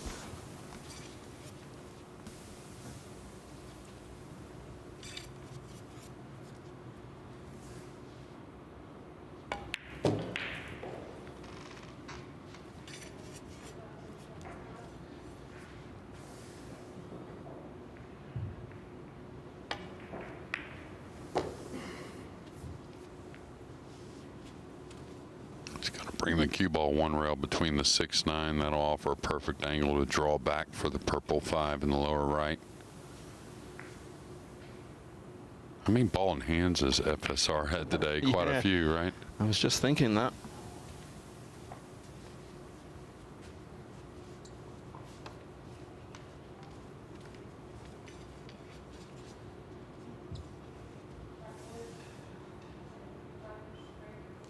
I think the roots of his wonderful golden run go back to the latter months of 2021. We were getting to a stage where the international pool scene was getting properly back up and running again after the worst days of COVID. And he put together a really good sequence of results on the Euro Tour. Had never won one of those tournaments. Then he won 2 in a row and wasn't far away from winning the next one as well. Was a rack away from getting to the final. Victor Zielinski stopped him in his tracks. And then that fed into the very good start to 2022 and everything that's followed. It's always the conundrum. When you know you're a very good player, you need to find the confidence of being a tournament winner to kick on to more success. But of course, how do you become a tournament winner without the confidence? But somehow, he managed to solve that equation around about 18 months ago. He's been reaping the benefits ever since.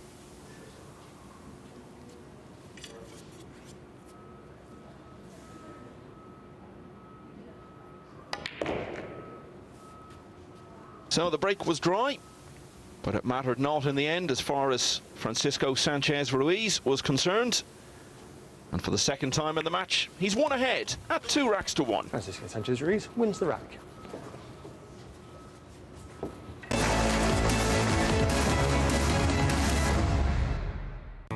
The Diamond Paragon Pool Table. Diamond tables are designed and manufactured from the highest quality, sustainable hardwoods, utilizing world-renowned designs. Diamond tables are unparalleled for playability and durability. After all, they are designed by players for players.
break was golden, the other was dry.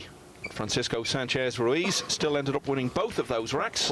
Long Duc Thien, though, took the one in between with a 4-9 combo. Trading 2 racks to 1. And that's why he's very much in it. 2-1 down as he breaks.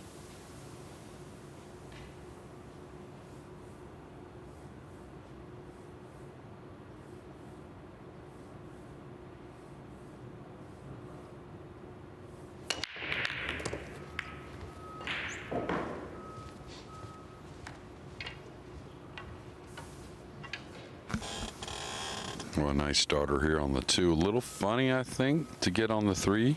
We'll see, but going back to FSR, like to see from the start of that Euro Tour win in 2021 that you were talking about, what his match record is, wins and losses, probably pretty incredible.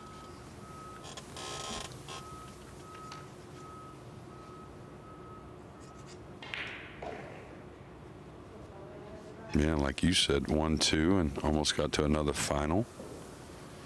And last year, one of the other, you know, I wouldn't call it necessarily a major like the U.S. Open or World Nineball, but it's certainly one of the bigger events and a new one on the calendar. The UK Open, he finished second to Filler. Well, he had an amazing week there because he lost his first match and he was 6-0 down in his second against Ashok Nathwani.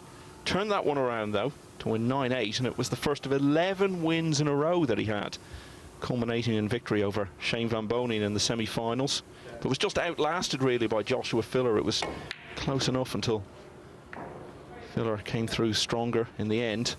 That was one of the highlights of last year, I thought. A great week at the Copper Box down there, where the Olympics were on back in 2012, and they'll be going back there in late May into early June. And I think that was the first tournament where we really started to see the rule changes really start to take effect. And at the end of the event, you could tell that Filler and both FSR had earned it. Very wore out and put in a lot of work that week. So many great matches that week. Yeah, it was fantastic. And the other thing that was great to see was the crowds turning out the way that they did. And I think it's a tournament which is only going to grow and grow. Yeah, we're going to... Sorry, JJ, just to say, if you want to go to the UK Open or any of the other events, get on to matchroompool.com and all the ticket details are there. Yeah, adding a Jason Shaw Jr. event there this year, which is going to grow and grow along with all the other Matchroom events. Yeah, entries for that have sold out as well now since yesterday. Some really young players in that, some of them only about 7 or 8 years of age. Yeah, he told me about what sounded like pretty much a newborn that's going to be in the event. I think it's going to get to the point where people are registering their unborn children to play in these tournaments. Yeah, they just got to do a little math and a nice out here. Keep a little pressure on FSR. Yeah, good response. And for the second time, he draws level. Now, over on the other table, Sanjin Pelovanovic was 3-0 up on Wu Kun Lin. It's now 3-1, but you spotted something unusual going on there. Yeah, he broke in the game 4 and rolled out opposite-handed, which had nothing to really do with it. But then Desi came in, and there was a question there on something. Maybe he didn't call the push out. I'm not sure, but he certainly questioned what she was getting involved in. And yeah, that was Pelovanovic. Yeah. He was the one who broke in that rack. Yeah. Yeah, and he surrendered ball in hand and looked pretty baffled behind it. Oh, beauty there from Pelovanovic. Rack 5. So, interesting contest going on here. Scores are tied, 2 racks each.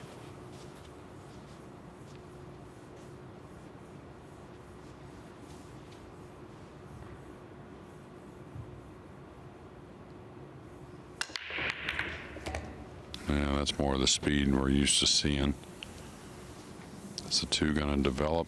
It's not, but I bet he probably doesn't roll out here. I don't know. Maybe he's a little far away from it to play the kick and stick off the side rail, trying to use the 5 and 9 as blockers as the 2 gets sent around. Thing is, it's a hard one to roll out to improve the kick shot because you're probably not going to get it back. I probably have to go for the kick here.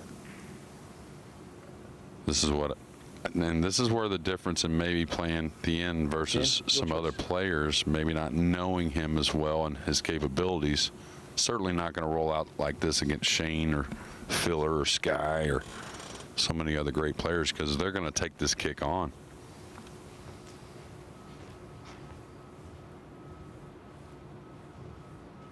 With 2 balls there, too, he's got a lot of room for error. Just doesn't want to catch it too thin. Lose the cue ball by the 6 in the upper right-hand corner. Just don't let up on the stroke. Oh, he hit it nice. Now, I thought he would play it firmer, trying to bang it around table. I mean, it was sitting in a premium position to do so, and I think he's left it 2, and he'll be behind the green 6 here shortly.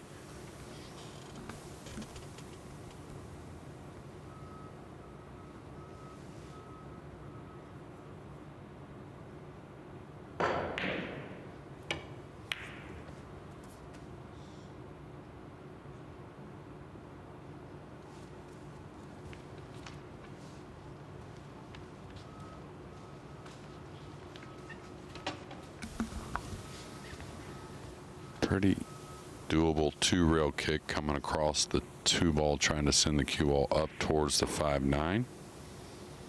It's most likely the attempt he's going to make here. Extension called.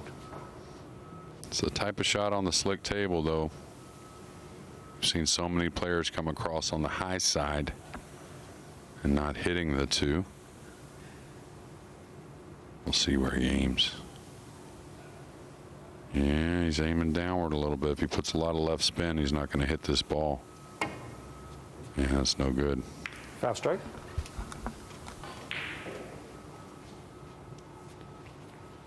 And so the ideal chance for Sanchez Ruiz to lead for the 3rd time in the match. And you know, if he wins this, he'll be on 6 wins at that stage. Now, really, I think 7 basically guarantees you progression to the 2nd phase.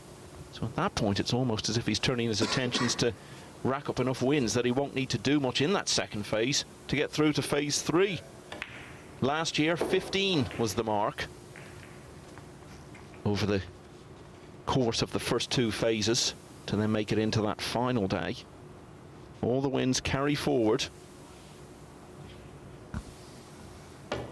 I don't think he got where he wanted, ideally, with ball in hand. Now he's going to try and track 1 rail to the backside of the purple 5. It does go in the upper left corner and the side pocket.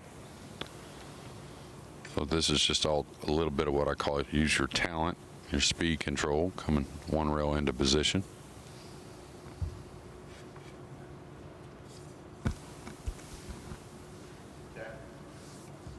Extension called.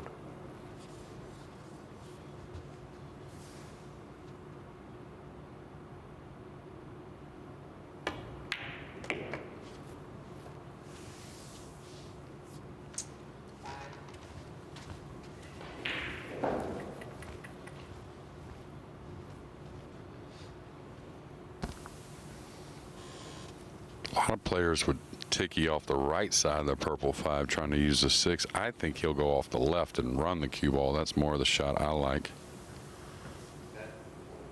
Chipping the 5 between the 6-9, trying to use the 7.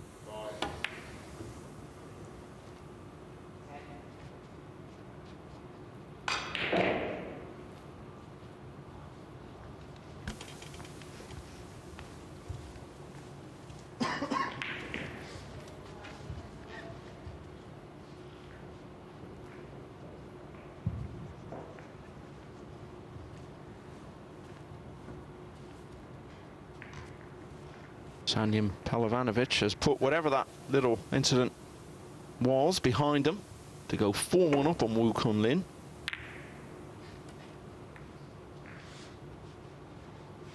And he kind of 2-stroked that one. Looked like he was trying to spin the ball heavily, kind of hit the 5 full, knock it down table, and slow spin behind the 9 or the 6. I couldn't quite tell. Of course, we got the double kiss, so. Now he's already had 1 chance to win this rack. I would suggest this is a better one.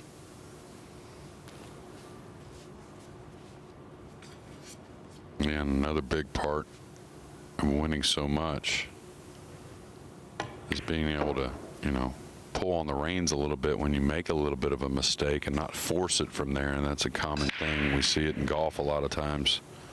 The players, when they get in position or out of position, they'll kind of force it a little bit. Same thing happens on the pool table, but FSR is really good between the ears. And for the third time in this match, he leads by a single rack. It's now 3-2.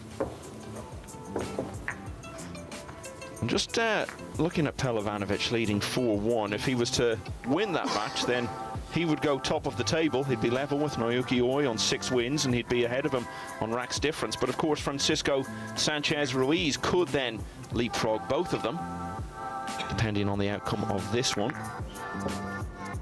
Ultimately, though, it's not about where you finish, it's about being in that top 10. And then, after that, how many wins you have to your name to carry forward.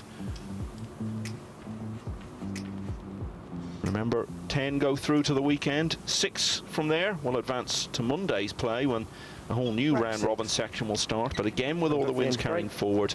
And then the top 4 go through to the semi-finals next Monday night, which will be followed by the final.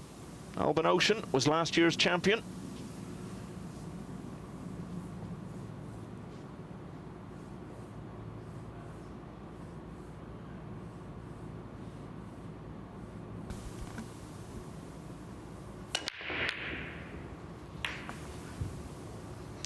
He's broke the balls really well, but didn't hit him poorly here, but missed the one in the side.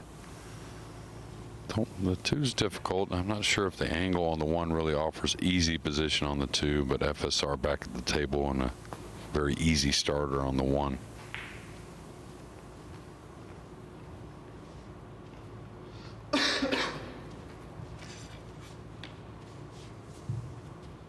Looks like he can run through on the 1 to get out above the 9, yeah, like this. Have the 2 in the upper left-hand corner.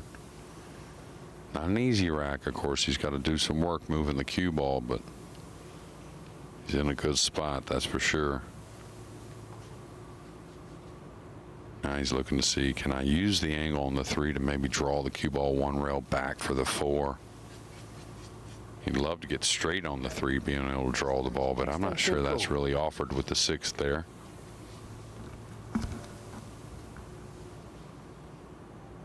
Well, that's what I was going to say. He could draw underneath this ball. That's what I looked at to begin with. Just because it offers so many ways to go forward, he may not get in the prime position, and he certainly didn't, but he can recover differently.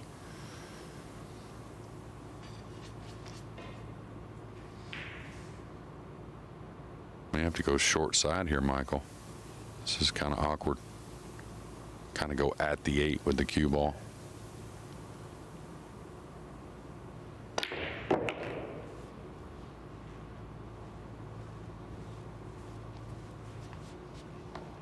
Now the 5 does slide by the 7 with the 6 near. Should offer some type of easy position and a little stress-free.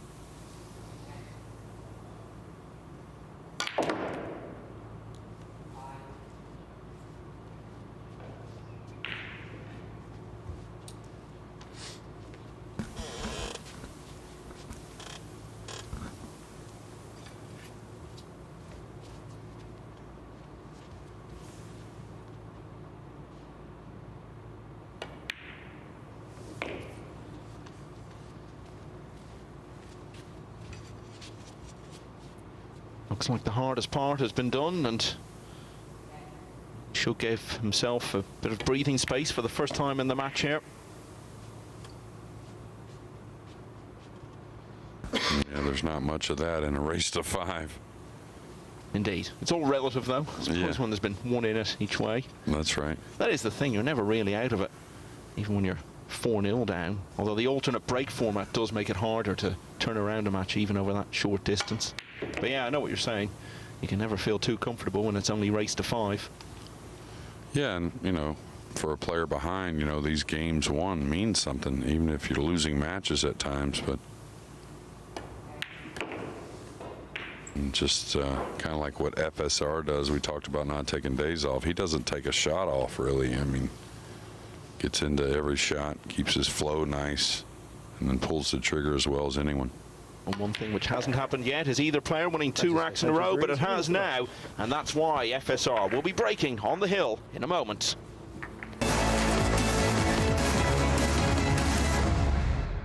The Diamond Paragon Pool Table. Diamond tables are designed and manufactured from the highest quality, sustainable hardwoods, utilizing world-renowned designs. Diamond tables are unparalleled for playability and durability. After all, they are designed by players for players.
Francisco Sanchez-Ruiz has been on a roll for about 18 months now, and he certainly is in this Premier League. 3 wins in a row, and 1 rack away from his 4th. He leads 4-2 against Long Duc Thien, and he's got the break in rack 7.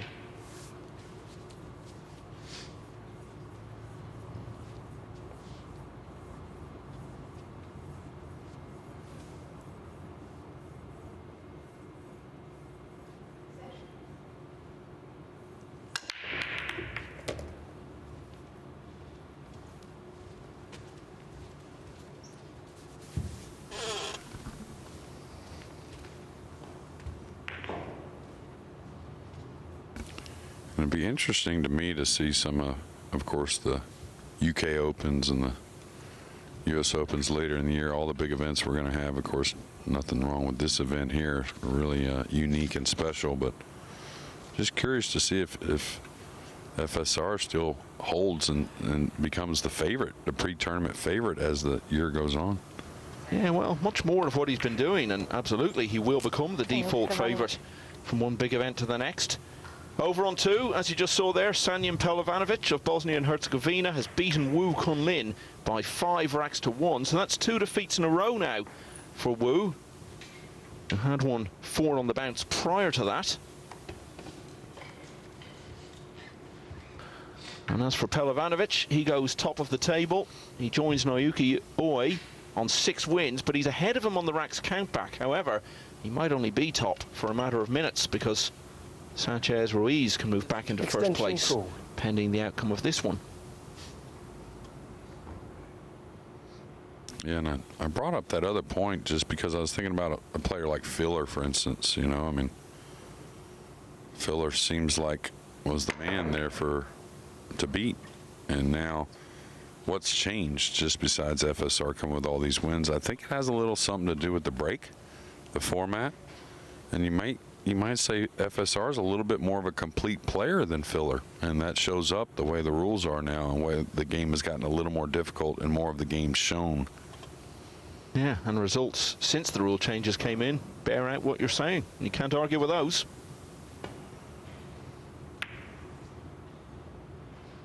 Just like stuff like this. Just to go back to Filler for a moment, if people are wondering why he's not playing in this tournament, having been runner-up in it last year. He was invited, but had already made travel plans to come back from the US and felt that it was too tight to get to Leicester in time to have a run at this. So I know he was very disappointed to miss it, but I'm sure we'll see him again in 2024.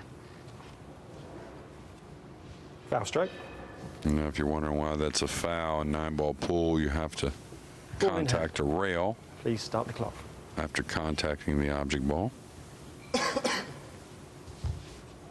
Or pocket a ball, of course. Guess you have to touch the rail to pocket a ball, I suppose, if you count the pocket as part of the rail. But that could well be Long Duc Thien's last act in this match. Sanchez Ruiz will still have one more match to go today. That'll be second on the main table tonight against Jason Chou. A clash of two members of the winning Mosconi Cup team from last December.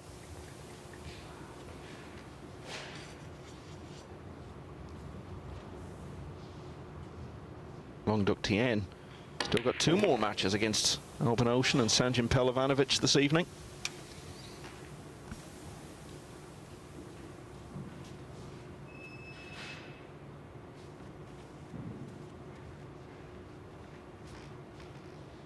And it wasn't a poor performance by Thien at all. Just didn't get as much time at the table, and really no mistakes from his opponent.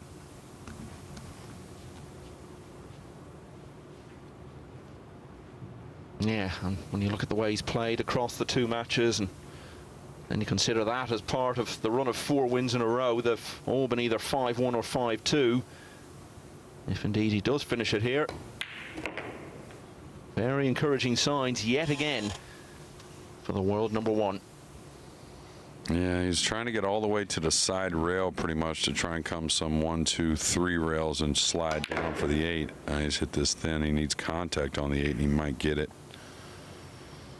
Didn't have the proper angle to really pull off the shot he wanted, and maybe overhit that a touch.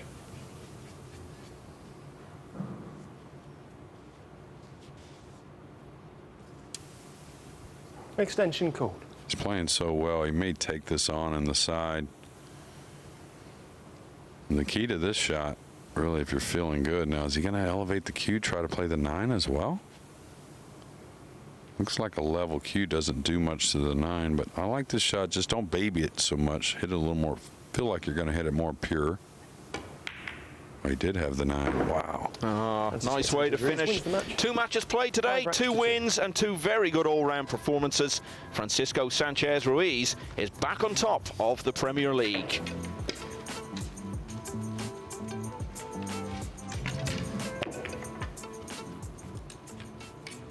When you consider that the 2 defeats he has had were both 5-4, you think how easily he could have been streaking ahead of everyone else. But he's top of the pile. He's joined on 6 wins by Sanjin Pelovanovic and Naoyuki Oi. FSR, though, on top on the racks countback. Pagulayan, Chou and Ocean all in very good shape. There you can see down the bottom, Chieh-Yu had the chance to finally break her duck, but it didn't quite happen. And So Soa and Khalid Al-Ghamdi having things tough so far in this tournament, but everyone else still in with a really good chance of getting through. If you're a Shane Van Boening fan, you're in for a real treat this evening on Table 1 because he features in 3 of the 6 matches. He'll be playing Alex Pagulayan and Naoyuki Oi back-to-back at the end of the evening. He starts things off against Earl Strickland, and what a treat that is. The 2 5-time US Open champions getting things underway in the evening session. Francisco Sanchez Ruiz, the current holder of that title, will be next on against Jason Chou.